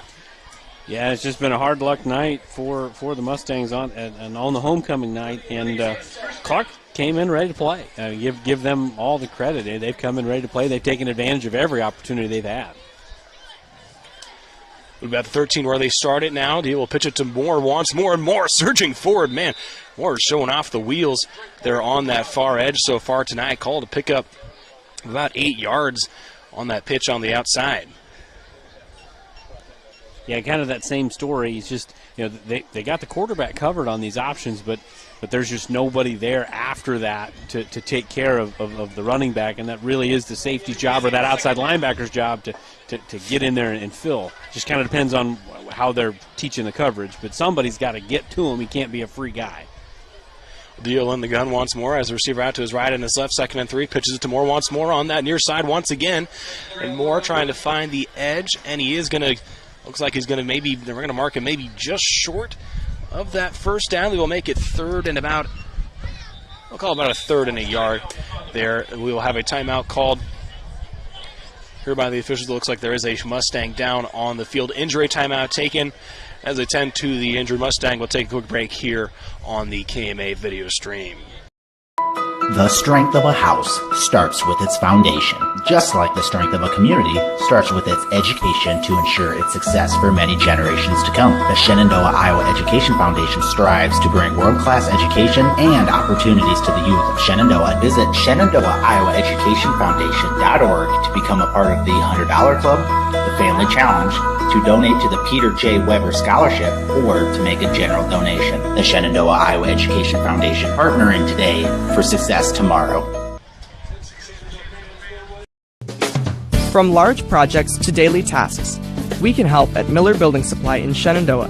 This is Josh, and we pride ourselves on quality products, knowledge, and service. We're always available for advice on the projects that take years to design or the issues that need fixed in a hurry. And we offer free estimates on anything and everything you need to complete both. When you have a demand, we offer the supply. Miller Building Supply in Shenandoah. Welcome back now here to Shenandoah, Iowa. Ethan Hewitt and TJ Young here with you on the KMA video stream. Jade Spangler, the injured Mustang on that last play, able to walk off under his own power here to the sideline. It'll be 3rd and 1 now here for the Indians. Deal in the gun. Hands it off to Moore, and once more and more. Going to follow his blockers there and picks up a nice about 3 yards. They're going to bring him down just short of the goal line. Another first down here for the Indians. Striking distance, one more, looking to make this possibly a 62-0 ball game as we hit 4:39 left to play here in this first half. Yeah, one of the few times tonight that Clarke has run inside the tackles. Still a positive gain, but that tends to be where the Mustang's strength is defensively, is that inside, C-gap to C-gap. Deal in the gun once more. Working to his left. Pitches it to Moore once more. Moore going to be met, though, in the backfield. That time, Jaden Dickerson, one of the first Mustangs, in on the backfield stop there for the Mustangs. Going to bring up a 2nd and goal now here from about the 4-yard line. Loss of about 3 there on the tackle. Good. Well, the first times we've really kind of seen Mustangs able to kind of contain that edge on that far side. They're good play there from Dickerson. Yeah, it's only the 2nd negative play for Clarke in this first half. They've just been super efficient, and really on that play, Dickerson did a really good job of making the tackle, but Deal just pitched it too soon. If he presses the defender, it's probably another touchdown. So the Deal in the gun once more has Matthews in the backfield with him. They got wide to the right. Takes the snap, drops back, looking to that right side, looking for, actually going to throw it to his tight end, the big man, Cole White. Gets his first touchdown reception on the night from Deal. Caps off a nice 5-play drive there for the Indians, makes it 62-0 here now for Clarke up over Shenandoah. That's White's second touchdown reception of the night, and good play there from Deal, avoids a little bit of pressure and finds his open man there in the end zone. Yeah, it's man-to-man coverage down there. You really got to be aware of who's got who, and there was just nobody there on the tallest guy on the field. Castro on the PA attempt is good, make it 63-0. Here Clarke up over Shenandoah here with 3:27 left here in the second quarter of action. We'll be back with this, or we'll be back with the rest of the first half here coming up on the KMA video stream. Pella Corporation in Shenandoah is growing. Pella is a family-owned company and has a strong heritage that started in 1925. Pella offers a strong benefit package, competitive wages, quarterly bonuses, profit sharing, and more. Pella has a decreased overtime schedule. You'll never work on Sundays, and you will have at least 2 Saturdays off each month to spend more time with your family. Go to careers.pella.com to see what jobs are available and apply today. Experience is not necessary, as Pella will provide training. Pella is an equal opportunity employer. We'll go back now here to Shenandoah, Iowa. 63-0 Clarke up over the Mustangs at the moment. There, Garrett Deal able to find Cole White, the big tight end, there in the end zone. Here now as Clarke is ready to kick this one away.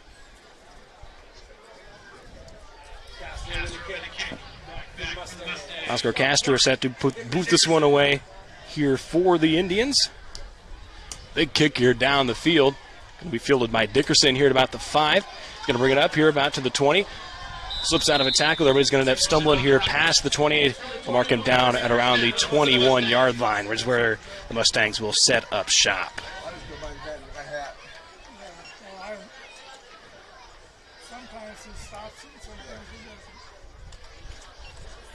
Well, as we hit the 3-minute mark left here for Shenandoah here offensively. Again, they'll start at their own 21.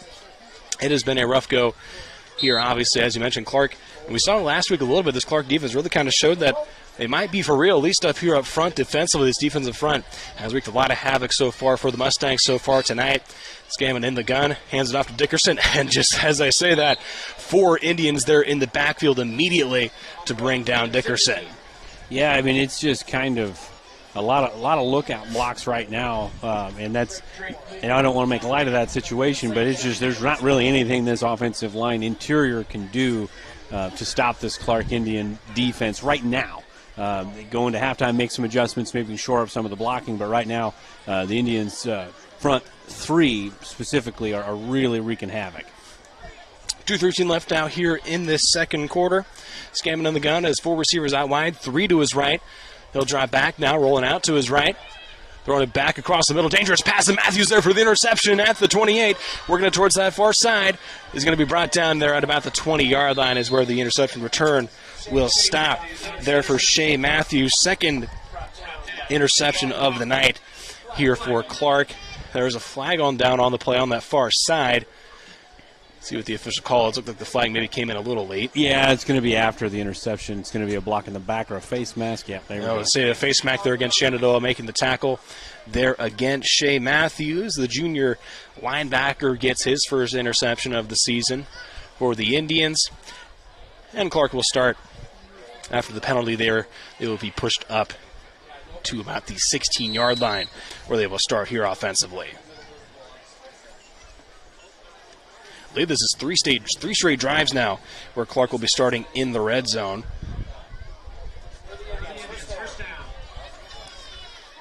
Deal in the gun once more. He'll drop back under some pressure, having to escape it, working out to his right side, and he'll throw that one away. There had Matthews there open, but he can't hold on to it. Saves a big tackle for loss there. Deal gets it away. Brings up a 2nd and 10 instead now here for the Indians. Yeah, Clarke trying to set up a screen right there and pressure. You're supposed to invite the pressure. That time the pressure got there a little bit faster than they were hoping for, and Deal did a good job of just getting rid of it. 1:13 left now here in the second quarter. 63-0. Clarke up over Shenandoah. Garrett Deal, the backup quarterback, in for the Indians right now. After Jack Cooley had himself a super efficient first quarter, 4 for 5, 3 touchdowns. We'll have a timeout taken here by Clarke. Look like maybe a little bit of communication there. Who was coming in personnel-wise, and the teams take another quick break. We'll take another quick break as well. Under a minute left here in this first half here on the KMA video stream. This very moment, a board-certified surgeon specializing in female pelvic medicine and reconstructive surgery is scrubbing up in a newly remodeled surgical center full of the latest technology to give a woman a chance to take back control over her body. It will take less than an hour. There will be minimal recovery time, and afterwards, she'll start to feel normal again. These are the things that happen here every day. The new surgical center at Shenandoah Medical Center. Your health is our mission. And welcome back now here to Shenandoah, Iowa. Ethan Hewitt, TJ Young here with you on the KMA video stream right now. Clarke up really big here right now, 63-0 here late in the second quarter. It was a 42-0 ball game at the end of that first quarter. As Deal back in now at quarterback here for the Indians.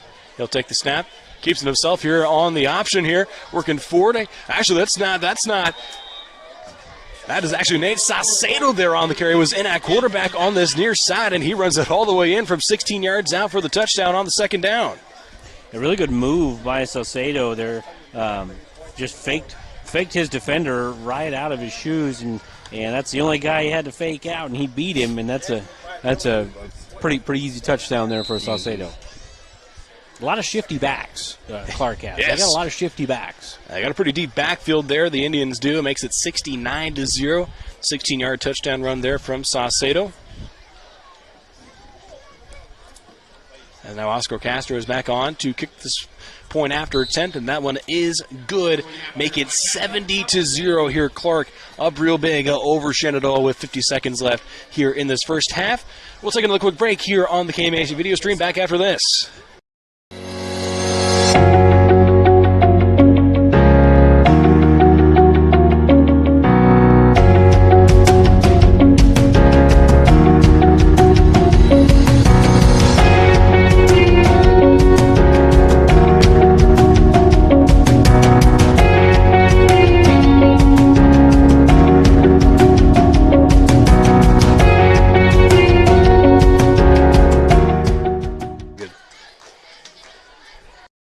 It's always been my dream to own a locker. You like school that much, huh? Actually, no, my own meat locker. I'm processing. So, what do you think? Well, if that's your it, let's make it happen. Welcome back now here to Shenandoah, Iowa. Ethan Hewitt, TJ Young here with you on the KMA video stream. 70-0 Clarke up over Shenandoah here with 50 seconds left here in this first half. Nate Saucedo with the quarterback keeper on that last play gives us the points that we're at right now. Espinoza gets ready to boot this one away once more. Spangler and Dickerson back deep to return for the Mustangs. It's Espinoza now boots this one down. Line drive punt. Here we're going to get back to Spangler around the 15. He'll pick it up. Brings it back towards the middle, trying to follow some blockers here. Has a little bit of a hole. There brings it all the way up to him at the 34-yard line is where he will be marked down, and Shenandoah will have another chance. And it looks like Spangler once again is a little slow to get up. He's been down a couple of times earlier in this one, and the coaches will go back up to him. He's showing a little bit of pain here. We'll take another quick break here on the KMA video stream as they tend to Spangler.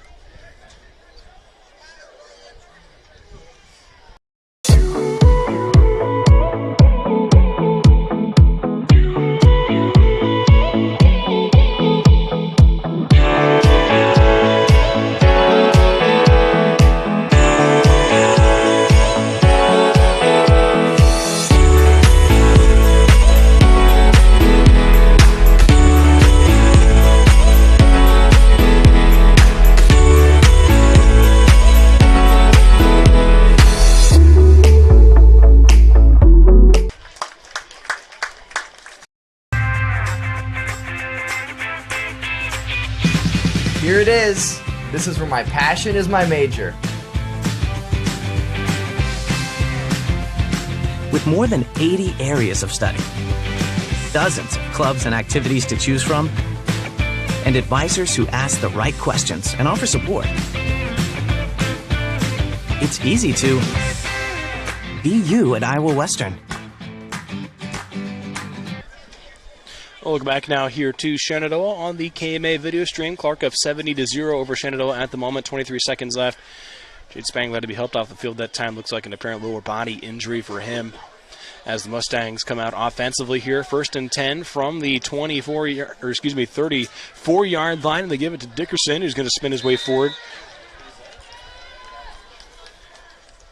I believe that was Dickerson. It might have been. That was McManus. That was actually Zane McManus, freshman running back on the carry. Good pick up about 3 yards, some forward momentum there for Shenandoah, and that will bring us to the end of the first half here on the KMA video stream. And TJ, obviously, before we take a quick break, we'll have just to, just kind of give you your thoughts. Obviously, Clarke pretty dominant there in that first half, had some of their backups there in that second half. Obviously, Jack Cooley was super efficient in that first quarter and kind of stayed that way with Deal in that second quarter as well. Yeah, both quarterbacks for Clarke, very efficient, and they're not doing anything crazy. It's man-to-man defense, and their athletes are just winning. And right now, we kind of talked about it before we went on air. Clarke runs just a handful of plays, but they just run them well, and they ran the speed option, probably 15 times, and they had productive runs out of each and every one of them, maybe save for one. And they've just been really impressive, and they've been really efficient. Shenandoah has just got to regroup here at halftime, and score is what the score is. You can't really do anything about that. You just got to go out and play hard in the last 2 quarters and again, try to put something together. Find something to be positive about going into next week. Mm-hmm. Certainly, obviously, Clarke defensively has been dominant so far, particularly up front. The Mustangs having some trouble here, really trying to get the ball moving on the ground. Obviously, that last play right there before the end of the half was a 3-yard carry. If I'm not mistaken, it's probably one of the bigger plays we've had on the ground so far for Shenandoah so far tonight. Yeah, it was the furthest run from scrimmage tonight for Shenandoah, and that's a testament to Clarke's defensive, really front seven, because they run a 3-4, 3-5. And they do a really good job of covering the gaps, and their run fits are really good. And they put a lot of pressure on this offensive line, who's still kind of young in spots. And it's been a struggle offensively for Shenandoah, really for probably the last, like I said, 3 or 4 weeks. Ever since week 2, they've really struggled, starting with Atlantic and kind of working their way to tonight. It's been a struggle. And again, back to the drawing board for Shenandoah and for Clarke. You don't want to get anybody hurt. You don't want to just keep working on your stuff, and you don't want to get sloppy here in the second half. Certainly. We'll have that second half of action coming up here momentarily on the KMA video stream. We'll step aside, have the second half coming up here momentarily. Stick with us here on the KMA video stream. We'll be back after this. Welcome back into Upon Further Review, and it is always great catching up with former KMA Landers. And today we're talking with Max Duggan, former Lewis Central football star, has been playing collegiately at TCU and has had a really strong career. He's off to a good start to the season, and he's with us now to talk about it. Max, how are things going today, man? Doing good. How are you doing? I'm doing great. Thanks for joining us. I guess first off, before we dive into your career and the season you're having, your alma mater's been on a heck of a run lately. Of course, last year at the state title and then this year at the strong start. Have you had a chance to keep up with that a little bit? Yeah, the boys are playing well. Obviously, I still stay in touch with Coach Camrad. A bunch of other guys that are on the staff still, and my dad kind of keeps me updated as well. But I've been following them. Coach Camrad's done a great job getting the guys right. They're playing well, and I know they got a couple studs on the team doing a good job of leading them. So it's been fun to watch. I'm glad they're having success. Yeah, it's been fun to watch, and a lot of people would say that the success started with you back during the end of your career there at Lewis Central. But now at TC, you've been there the last 4 years, and I know there's been a lot that's gone on during that time. The best you can, how would you sum up what these 4 years have been like for you there in Fort Worth? It's been great. I'm glad I came to school here. Obviously, on the field, there's been a lot of ups and downs. There's been a lot of success. There's been a lot of failures. So I think that just kind of comes with college football, but I wouldn't want to be anywhere else. I love it down here in Fort Worth. I'm glad I'm part of this program. What would you say over the 4 years you've been there has been the biggest thing you've had to learn as far as being not only a college athlete but a college quarterback and a college quarterback at a Big 12 program? I think just maturing, being able to kind of lead a team and be a kind of the face of the program. Obviously, when you play quarterback and you're playing in the Big 12 and playing in a metroplex like DFW, there's a lot of eyes on you. There's a lot of media but just doing the right things, leading the team in the right way, leading the university, and just being a good person to kind of be an image of a university. So. I know this season has been an interesting one for you. Came in relief against Colorado and then got the start against Tarleton State and had a fantastic performance. I guess kind of a similar question. Sum up the way that the first couple of weeks of the season have been for you. Yeah, I think it's been good. Obviously, being 2-0 right now is good going into this week against SMU. But I think, a little bit different than past years, obviously. But I think it's been good. Obviously, it was the role that I then, and I accepted that and wanted to do what I could to help the team and be the best I could in that role. So I think that was just the biggest thing, just finding a way to kind of help the team in any way I could. Big performance last time out against Tarleton State, 23 of 29 for 390, 5 touchdowns, no picks. Where does that game rank for you among individual performances? I think statistically, I think it's career highs and everything. But I think just it was good to get out there, be confident, throw the ball around, see all the other guys making plays, making my job easy. The guys out at receiver, O-line doing a great job, running backs running the ball, scheming up guys. So I think it was just one of the better games, one of the more fun games I've been able to be a part of at TCU. You got thrust into a starting position as a freshman very early on, and you've made a lot of starts since then. I guess if you could just go back to your freshman year to where you are now, what advice would you give to your younger self in terms of how to navigate through your collegiate career? It's something I would tell, myself or, anyone that's kind of going into college or starting off the career is just kind of take a step back and enjoy it. Relax, have fun, smile a little bit. Don't press too much. Obviously, it's a big deal to be a quarterback and start for a college team. But I think just going back and enjoying it. There's going to be a lot of failures, but it's going to help you out in the long run. So just kind of enjoy it and take the whole thing in with all the experiences. Yeah, we're talking Max Duggan, Lewis Central alum, current TCU quarterback. Has had a strong start to the year so far, coming off of a really big game against Tarleton State. In terms of the quarterback position, where would you say from the time you stepped foot on campus to where you're at now, your game has grown the most? I would say just in sorts of coming out of high school, of being able to anticipate receivers better, kind of understanding what defenses are doing to kind of scheme against us and attack us.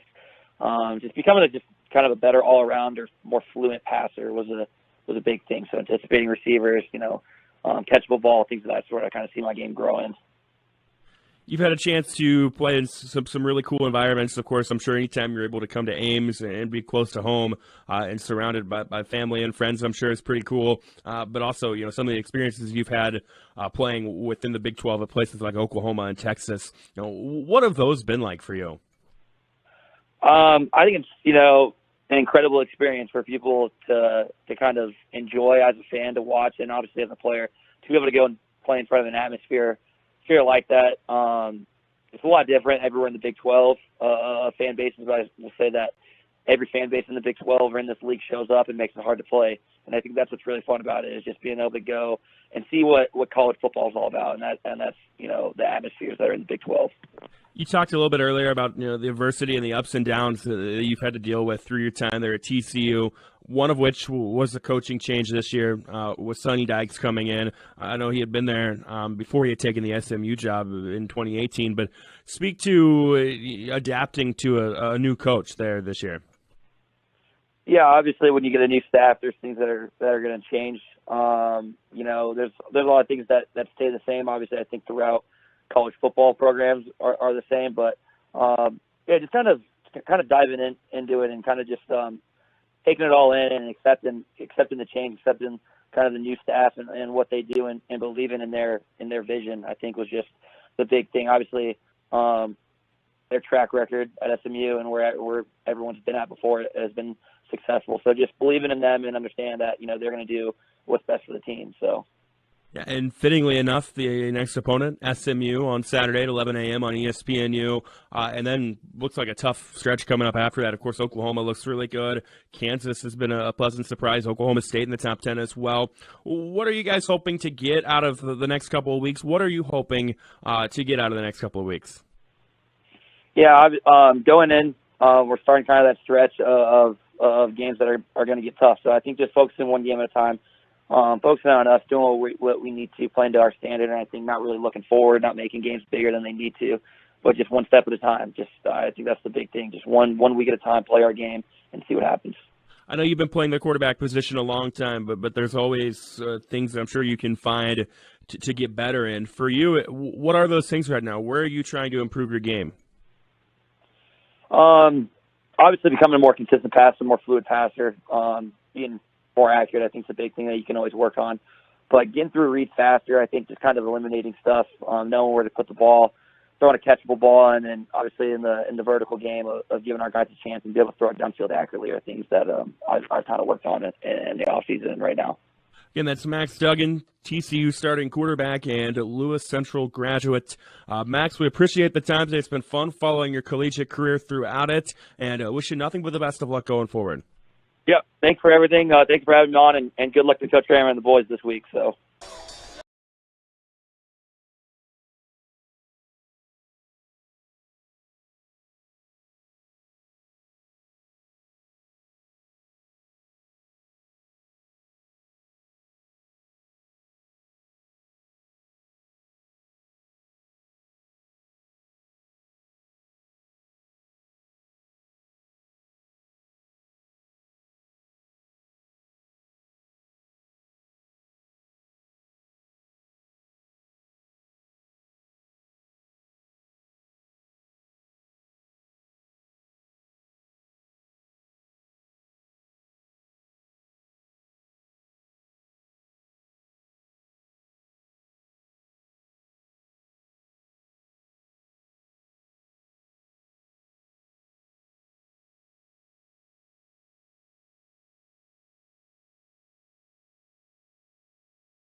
Welcome back now here to Shenandoah, Iowa. Here, Ethan, you with TJ Young here with you on the KMA video stream. Well, it was a dominant first half for the Clarke Indians as they posted 70 points, also held Shenandoah to 0. Some of the statistical standouts here for Clarke so far: Nate Saucedo, 4 carries, 41 yards, and a touchdown. Also, Drake Moore coming in, 5 carries, 39 yards, and also a touchdown for him on the ground.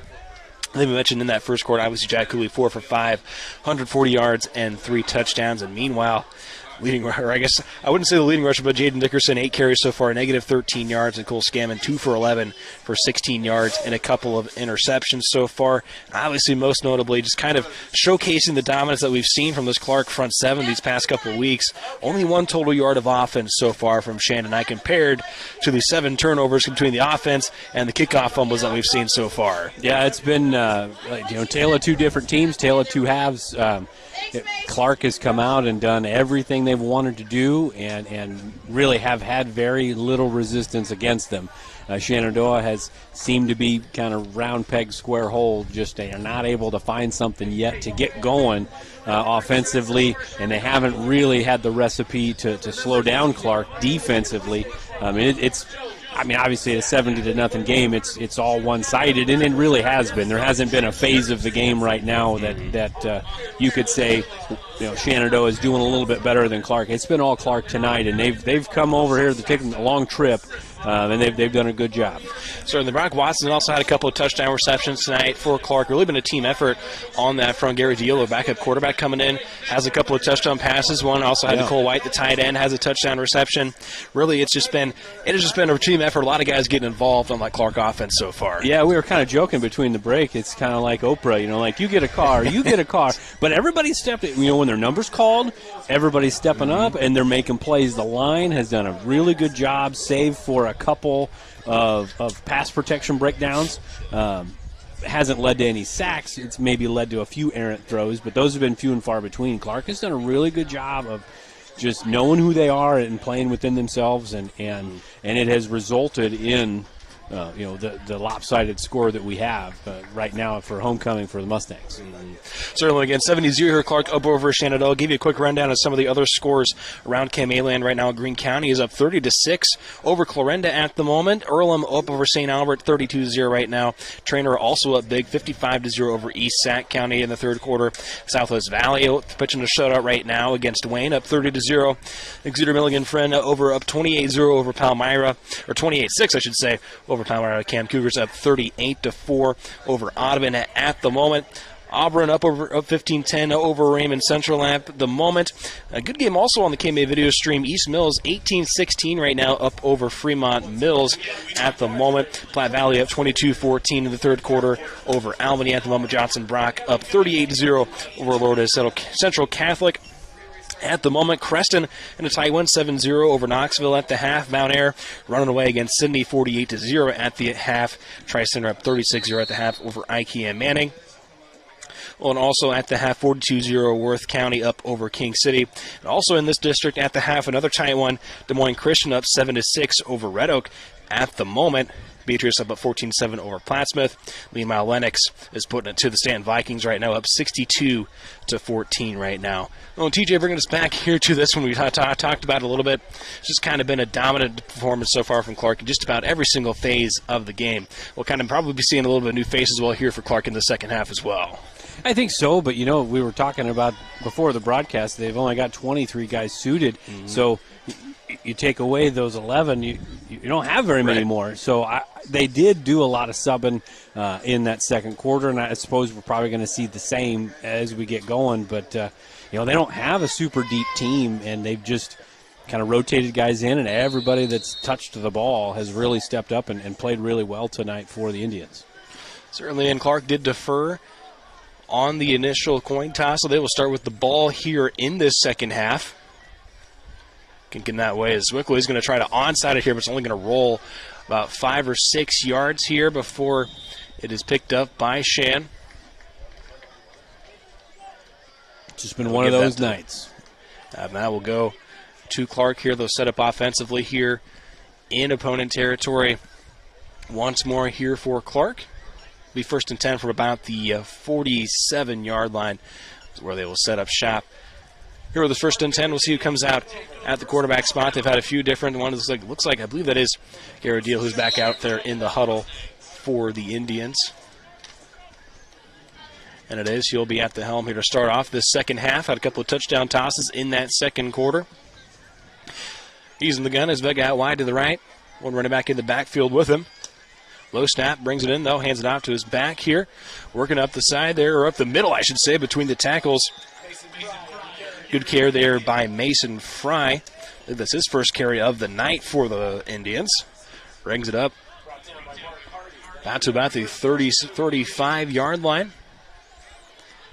Good pick up about 12 yards there for Fry on the carry. Yeah, it's just kind of that same old like we were talking about. Everybody that they're giving the ball to, you said that's Fry's first carry, and what does he do on his first touch? He picks up 11, 12 yards. Really good blocking and just good tough running and just hard backs to bring down. First and 10 now from the 35. Shotgun look here for Deal once more. Has a receiver out to his right. He's going to hand it to Fry once more. Big hole for Fry up the middle. He's past his blockers, has the edge. 5, touchdown Clarke. Mason Fry on the long 35-yard touchdown run. Second play here of the second half. Goes for pay dirt from Mason Fry. And for Clarke or any Shenandoah fan, watching right now, that's just 2 straight dives right up the middle. They're not trying to be exotic right now. They're just running dives up the middle, and the holes are just massive right now. Shenandoah's just got to do a better job of trying to fill those, get those run fits, and try to bring somebody down. It's just a good run by Fry. Oscar Castro back on for the PAT, and that one is good. Make it 77-0 now here, Clarke, up here over Shenandoah. 10:31 left here in this third quarter. We'll be back after this here on the KMA video stream. The strength of a house starts with its foundation.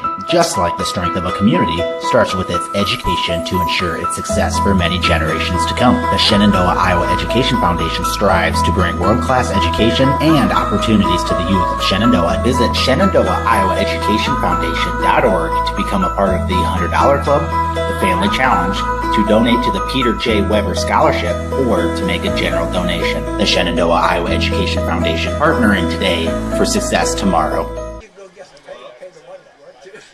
This is Kane with Gowing Plumbing. Gowing Plumbing is the name to remember for 24-hour service. That includes after hours and weekends, because that is when problems usually occur.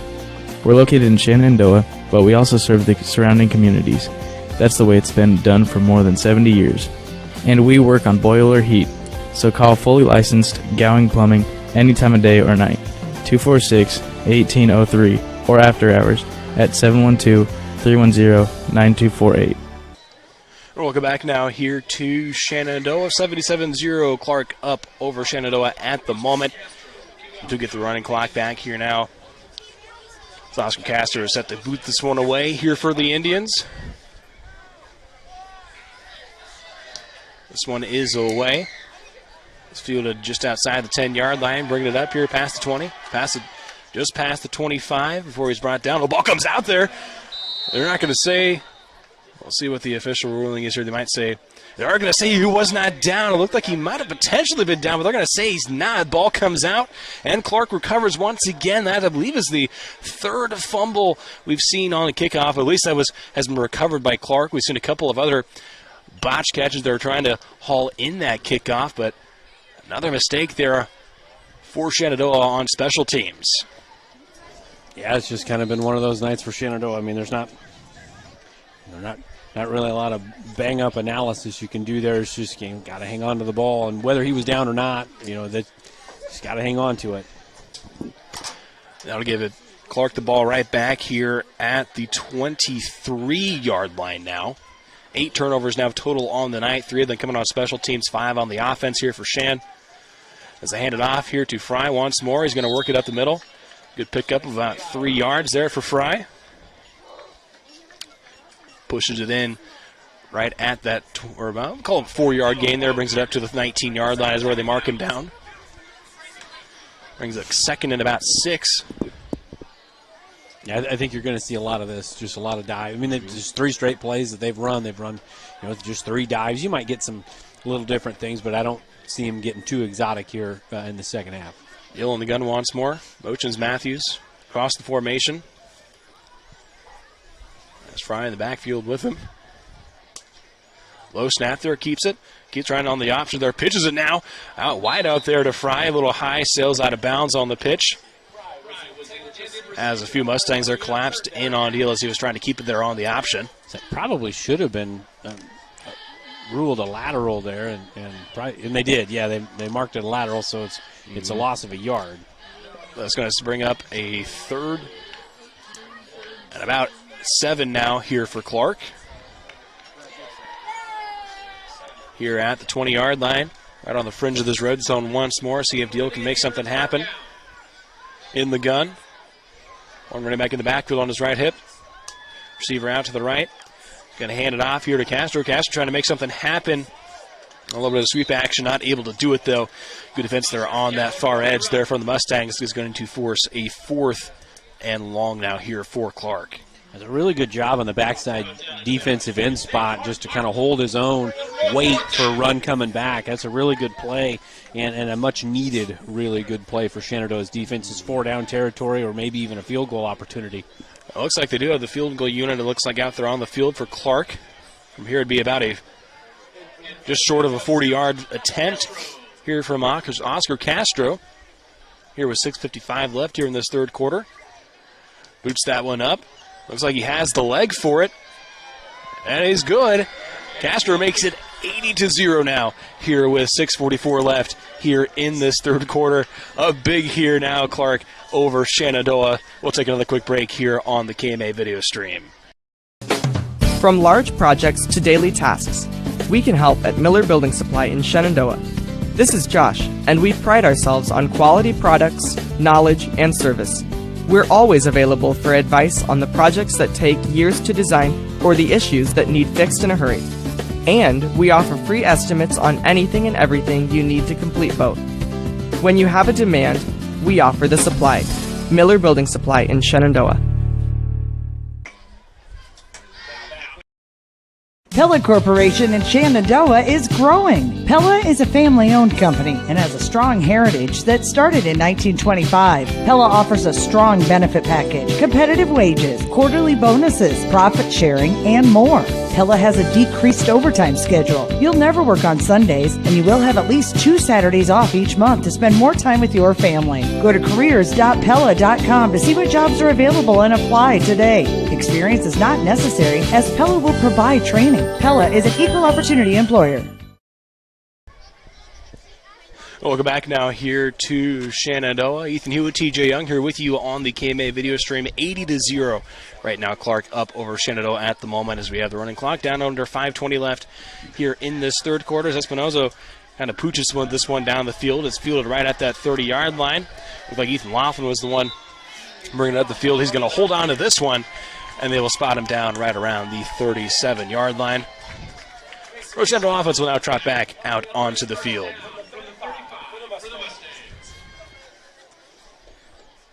This will be I believe this is actually their first offensive possession here in this second half. Yep. And just see if they can get something going. I mean, it's just about finding something positive offensively. We've talked about that for pretty much the whole game. Just find something. Build an identity. What do we want to be here as a Mustang offense? 2 receivers out wide to the right and the left, but instead they will hand it off here in the backfield on the carry there for the Mustangs. Get you the man, Jacob McGargle on the carry. Bring up it is a tackle for loss there once again from the Clarke Indians. And getting in the backfield a lot so far tonight. Good penetration from that defensive line makes it second at about 11. Now here from the 36. Scannon will come out once more here in the gun. Gargo once more in the backfield with him. 4 receivers spread out wide. He's going to drop back now, looking to his left side, firing this one deep, looking for his man, well overthrown. There, the intended target. On that deep pass there was Gage Sample. Incomplete will bring up a 3rd and 11. Now here for the Mustangs, down big right now, 80-0. And talked about it, trying to find something positive here offensively. And just have really not really been able to get into any sort of rhythm so far in this entire game. Really, obviously the first half you get down big, but even still, this Clarke defensive front has just been so disruptive to getting in the backfield a lot tonight. Yeah, it's been a tough night. We'll see what they do here on third down. Scammon dropping back, trying to fire it over the middle. High pass, it goes right into the hands of the waiting defensive back for Clarke. Third interception of the night.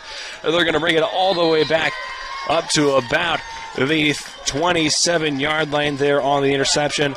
Austin Gonset, that is his second touchdown of the night. Had a pick six back there early on in this game. Turnover number 9. Ninth turnover tonight now for Shenandoah as we hit 2:46 left here in this third quarter, and the Clarke offense will come back out once more deep in Shenandoah territory at the 32-yard line.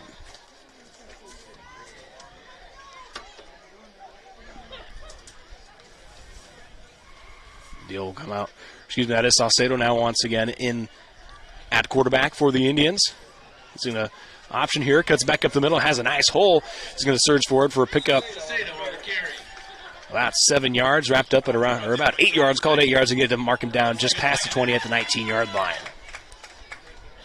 Yeah, really good job. Saucedo, when he's in there, he does a really good job of attacking his defender, and played his defender really well, gave him a fake pitch, and then cut upfield for 7 or 8 yards there. He's shifty. So early brings up about a second and short. About a second and 3, call it, here for Clarke. Saucedo in the gun once more. As a receiver out wide to his right, he's going to hand it off to his running back here. Drake more and more, doing what he's been doing all night, using that speed, finds the gap, hits it hard. He's going to surge forward all the way to about the 8-yard line. And just again another simple dive and 12-yard gain there, and that's the first back that Clarke has had tonight over 50 yards. I mean, they've got Saucedo's got 49, Fry's got 49, and now Moore just tipped the 50. He's got 51 now. So again, they're just really kind of by committee. They've done a really good job of blocking for any back that's carrying the ball.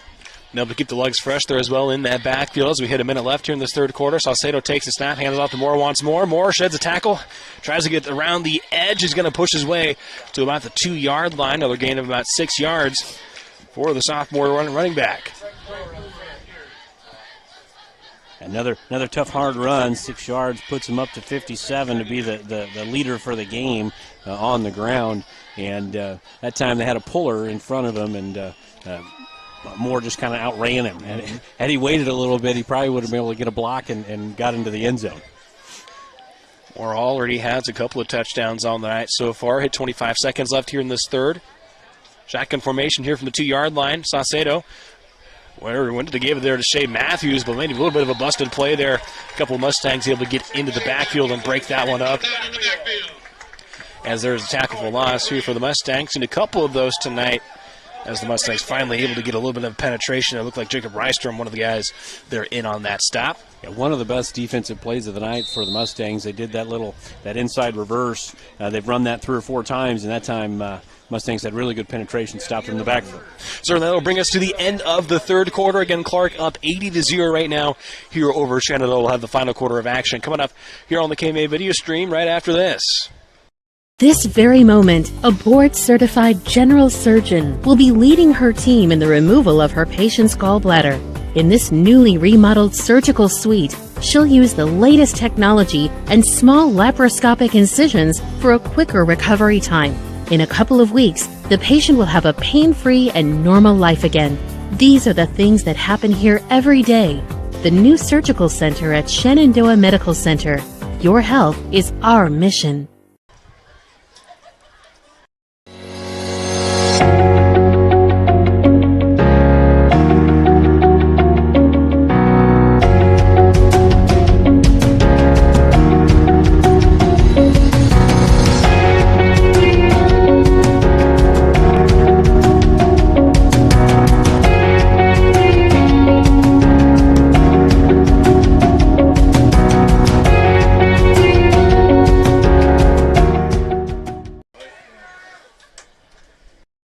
It's always been my dream to own a locker. You like school that much, huh? actually know my own meat locker. I'm processing. So, what do you think? Well, if that's your it, let's make it happen. Welcome back now here to Shenandoah, Iowa, here on the KMA video stream. Ethan Hewitt, TJ Young here with you as we get set to begin the final quarter of action. Clarke up 80-0 right now over Shenandoah. It's 3rd and goal from about the 7-yard line. Now here for Clarke. Saucedo in the gun once more, has more in the backfield with him. One receiver out wide to his right and his left. Instead, it's going to be an option here, and Saucedo has a huge gap up the middle. Great blocking up front. And Clarke will rush into the end zone to make it a 86-0 ball game now here for Clarke. Second touchdown of the night for Saucedo on the ground, and again, just running that option, and he does a really good job of reading it. The defensive end came flying upfield. Saucedo went right underneath it, and there was just nobody back there. Easy touchdown for the Indians. First play of the fourth quarter results in another score here for the Indians. Now Castro set the PAT, the 40-yard field goal on the previous possession. That PAT attempt is also good. 87-0 Clarke up over Shenandoah. We'll take another quick break. We'll have the rest of the fourth quarter coming up after this.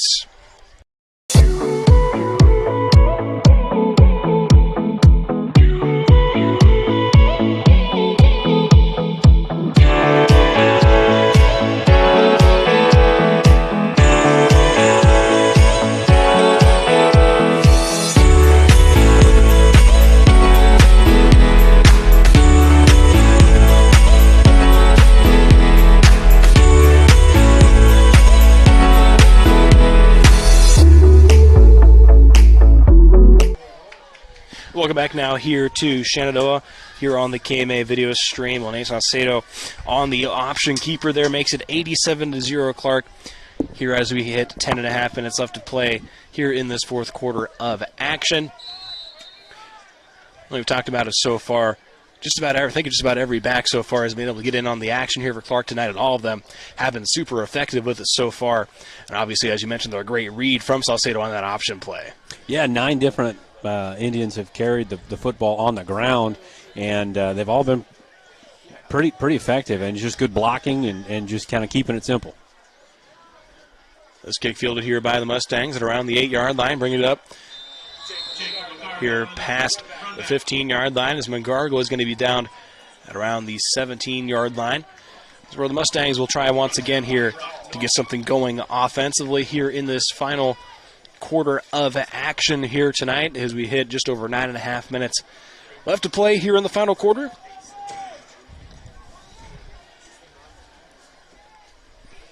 Officially the 17 is where they will start.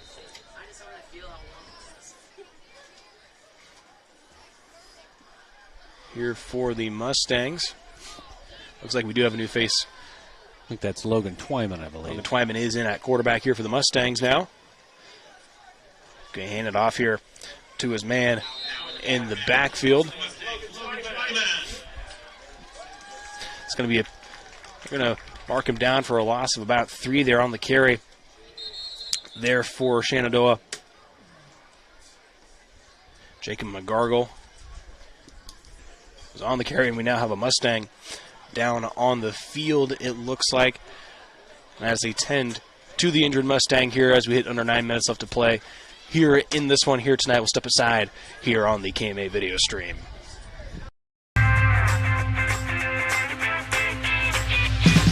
Here it is. This is where my passion is my major. With more than 80 areas of study, dozens of clubs and activities to choose from, and advisors who ask the right questions and offer support, it's easy to be you at Iowa Western. It is. United Group Insurance is a team of people you know and people you trust. We offer home, auto, farm, crop, life, health, and commercial insurance from our convenient offices in Atlantic, Griswold, Red Oak, and Shenandoah. Our team of agents work together to make sure our customers find an insurance policy they feel great about. We offer a variety of insurance carriers, so you can choose what works for your coverage needs. Learn more at United Group INS. We'll go back here into Shenandoah. Logan Twyman going to be intercepted here by Clarke. And bringing it back there is Brock Nall for the Indians. The second defensive touchdown of the night off of the deflection. Make it 93-0 Clarke here up over Shenandoah with 7:50 left here in this ball game. Pick six there from Brock Nall. Second defensive touchdown of the night here for the Indians. And the 10th turnover now here for Shenandoah as we hit 7:30 left here in this ball game. Yeah, just tough night of epic proportions tonight for Shenandoah. It's just everything's gone Clarke's way, and they've, like I've said before, they've just taken advantage of every mistake that Shenandoah has made, and it's showing on the scoreboard. So on the extra point attempt there, it is good. Make it 94-0 now, Clarke, here up over Shenandoah as we hit about 7 minutes left here in this ball game here in the fourth quarter. We'll take a quick break here on the KMA video stream. Every inch of your body puts pressure on one place, your feet. So give your feet everything they could ask for by walking in to Brown Shoe Fit Shenandoah. Shoes for every occasion, boots for any situation, and above all, the right fit for you. After all, Brown Shoe Fit has been fitting feet for over 100 years. The only downside, so many shoes to choose from and only 2 feet. Great service, great selection, a great fit every time at Brown Shoe Fit, downtown Shenandoah. Welcome back now here to Shenandoah, Iowa. Ethan Hewitt, TJ Young here with you on the KMA video stream. Clarke up 94-0 now here as we hit 6:20 left here in this ball game up over Shan right now. Everything's gone their way offensively, and obviously, as I mentioned, 10 turnovers for Shan, and they have really just kind of taken advantage of every single opportunity they've gotten. They've had a lot of drives start, particularly here later in this game, inside their own red zone. So I haven't had to do too much, at least offensively, so far. Yeah, Clarke's they're playing like a well-oiled machine. I don't think they're the best team in the state by any stretch of the imagination, but they are just playing very efficiently tonight, and to their credit, their athletes are making plays, and their line's blocking and tackling. Well, Shenandoah trying to bring it up this far side on the kickoff return. They're going to be brought down at around right around that 25-yard line is Tyson Shaw on the return. So we get to 5:30 left here in this ball game. As those things now trot back out offensively, trying to come back off of the interception touchdown there from Brock Nall off the deflection.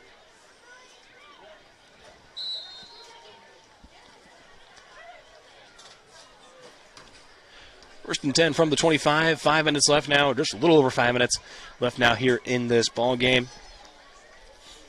Logan Twyman again in at quarterback. Ethan Laughlin in the backfield with him.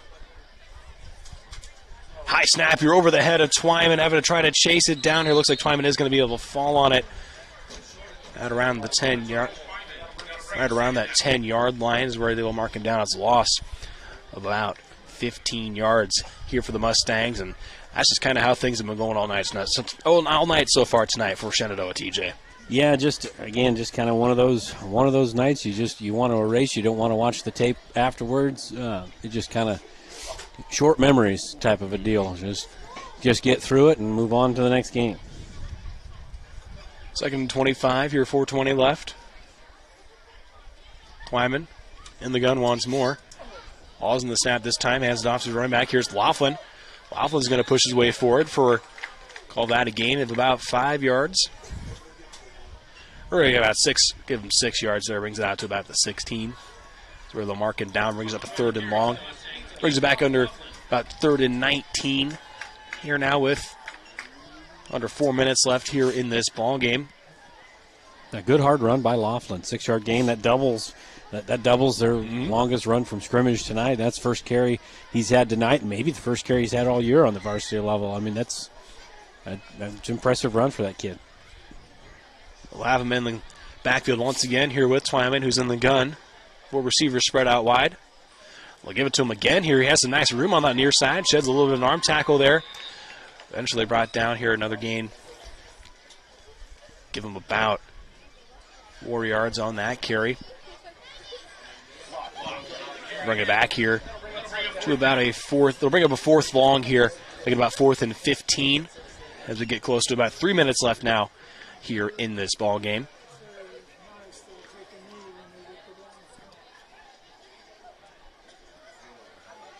Shenandoah looking over to the sideline here, looking to get the play call in here. Under 10 seconds left now on the play clock. I think they're probably just going to let it run down and then call a timeout. Looks like what's going to happen here, and they do. Shenandoah calls the timeout here. Clock will stay running, though. As we get under 2 minutes and 40 seconds left now. Here we'll take just another quick break here. Step aside while the teams are on the sidelines here. We got 2.5 minutes left here in the final quarter of action. Sorensen Auto Plaza in Shenandoah has been here over 25 years, and they specialize in financing. Buy here, pay here. At Sorensen Auto Plaza, they finance all credit types. Bad credit, no problem. Visit SorensenAutoplaza.com to apply for financing, and stop by and visit us on Sheridan Avenue. Sorensen Auto Plaza, proud to support this Shenandoah live stream. Welcome back now here to Shenandoah. We hit under 2 minutes left here now. Running clock here as both teams on the sideline with this timeout. 94-0 ball game here right now for Clarke, up over Shenandoah at the moment. Well, Shenandoah will be headed next week, taking on a 2-2 Clarendon team. They're facing off with Greene County right now. They were down 30-6 at one point to Greene County. 4th and 15. 1:30 left. Now here, as Shenandoah will get set to punt this one away. Here on the 4th and 15. Now drop the punt there for a second, but able to get it away. Off right about the 40-yard line where Brock Watson hauls it in. He's going to find some edge here, space here. Jumps over a man. And is going to be brought down at around the 26-yard line is where they will spot him down. I think we had a block in the back there, so that'll bring him back a little more as we dip under a minute to play. I think the officials are probably going to take their time making this call and marking it, and we may only have just one play left for the end of the ball game. Certainly, as we mentioned, Shenandoah getting ready to take on another district opponent next week in Clarendon. And obviously, we have 40 seconds left. Also, Clarke has just put together. I mean, we saw this from them those first few weeks of their season. They really were able to lay it to a couple of different teams that maybe weren't quite up to the caliber of their play. We have 25 seconds left. They've obviously have really taken it here to the Mustangs tonight, 94-0 here with 20 seconds left. And looks like Clarke here probably just going to let the clock run out here. 25 seconds on the play clock, got 14 seconds left here now. Like they don't need to run another play. Yeah, they don't even need to take a knee here. We had 5 seconds left. Well, the Clarke Indians pull away with a dominant win here tonight over Shenandoah, 94-0 here at Mustang Field. And TJ, obviously, not a game you're probably going to want to think back too much on it here if you're Shenandoah as you continue to try to move forward with the season. But for Clarke, obviously, it's a nice little bit of big confidence booster for them, obviously, after coming off a tough loss against Clarendon last week. Yeah, Clarke's definitely a talented team. They've got a longer season ahead of them than some of the teams in the state of Iowa. They're gonna get to the playoffs. They're gonna get a chance to play, and if they do what they did tonight, if they took care of the ball, and if they spread the wealth and their offensive and defensive lines play the way they played tonight, they got a chance to do some things in the postseason. Certainly, obviously a big part of that for them so far tonight. 10 turnovers they forced. That defense certainly looking pretty dominant for the Indians moving forward. Yeah, I don't have the stats officially tallied at the moment, but I believe they held Shenandoah to a negative total yardage, which against any opponent at the varsity level is an impressive feat. And so you got to tip your cap to the defense of the Clarke Indians. They came to play, and as did the offense and the coaching staff, and tip of the cap to them. They'll have a fun drive home. Certainly, once again, a big 94-0 win here for Clarke over Shenandoah. That should wrap it up here for us from tonight here from Shenandoah. Well, for TJ Young and all of us here at KMA Sports, I'm Ethan Hewitt, signing off. We'll have more on this game coming up later on tonight at KMAland.com.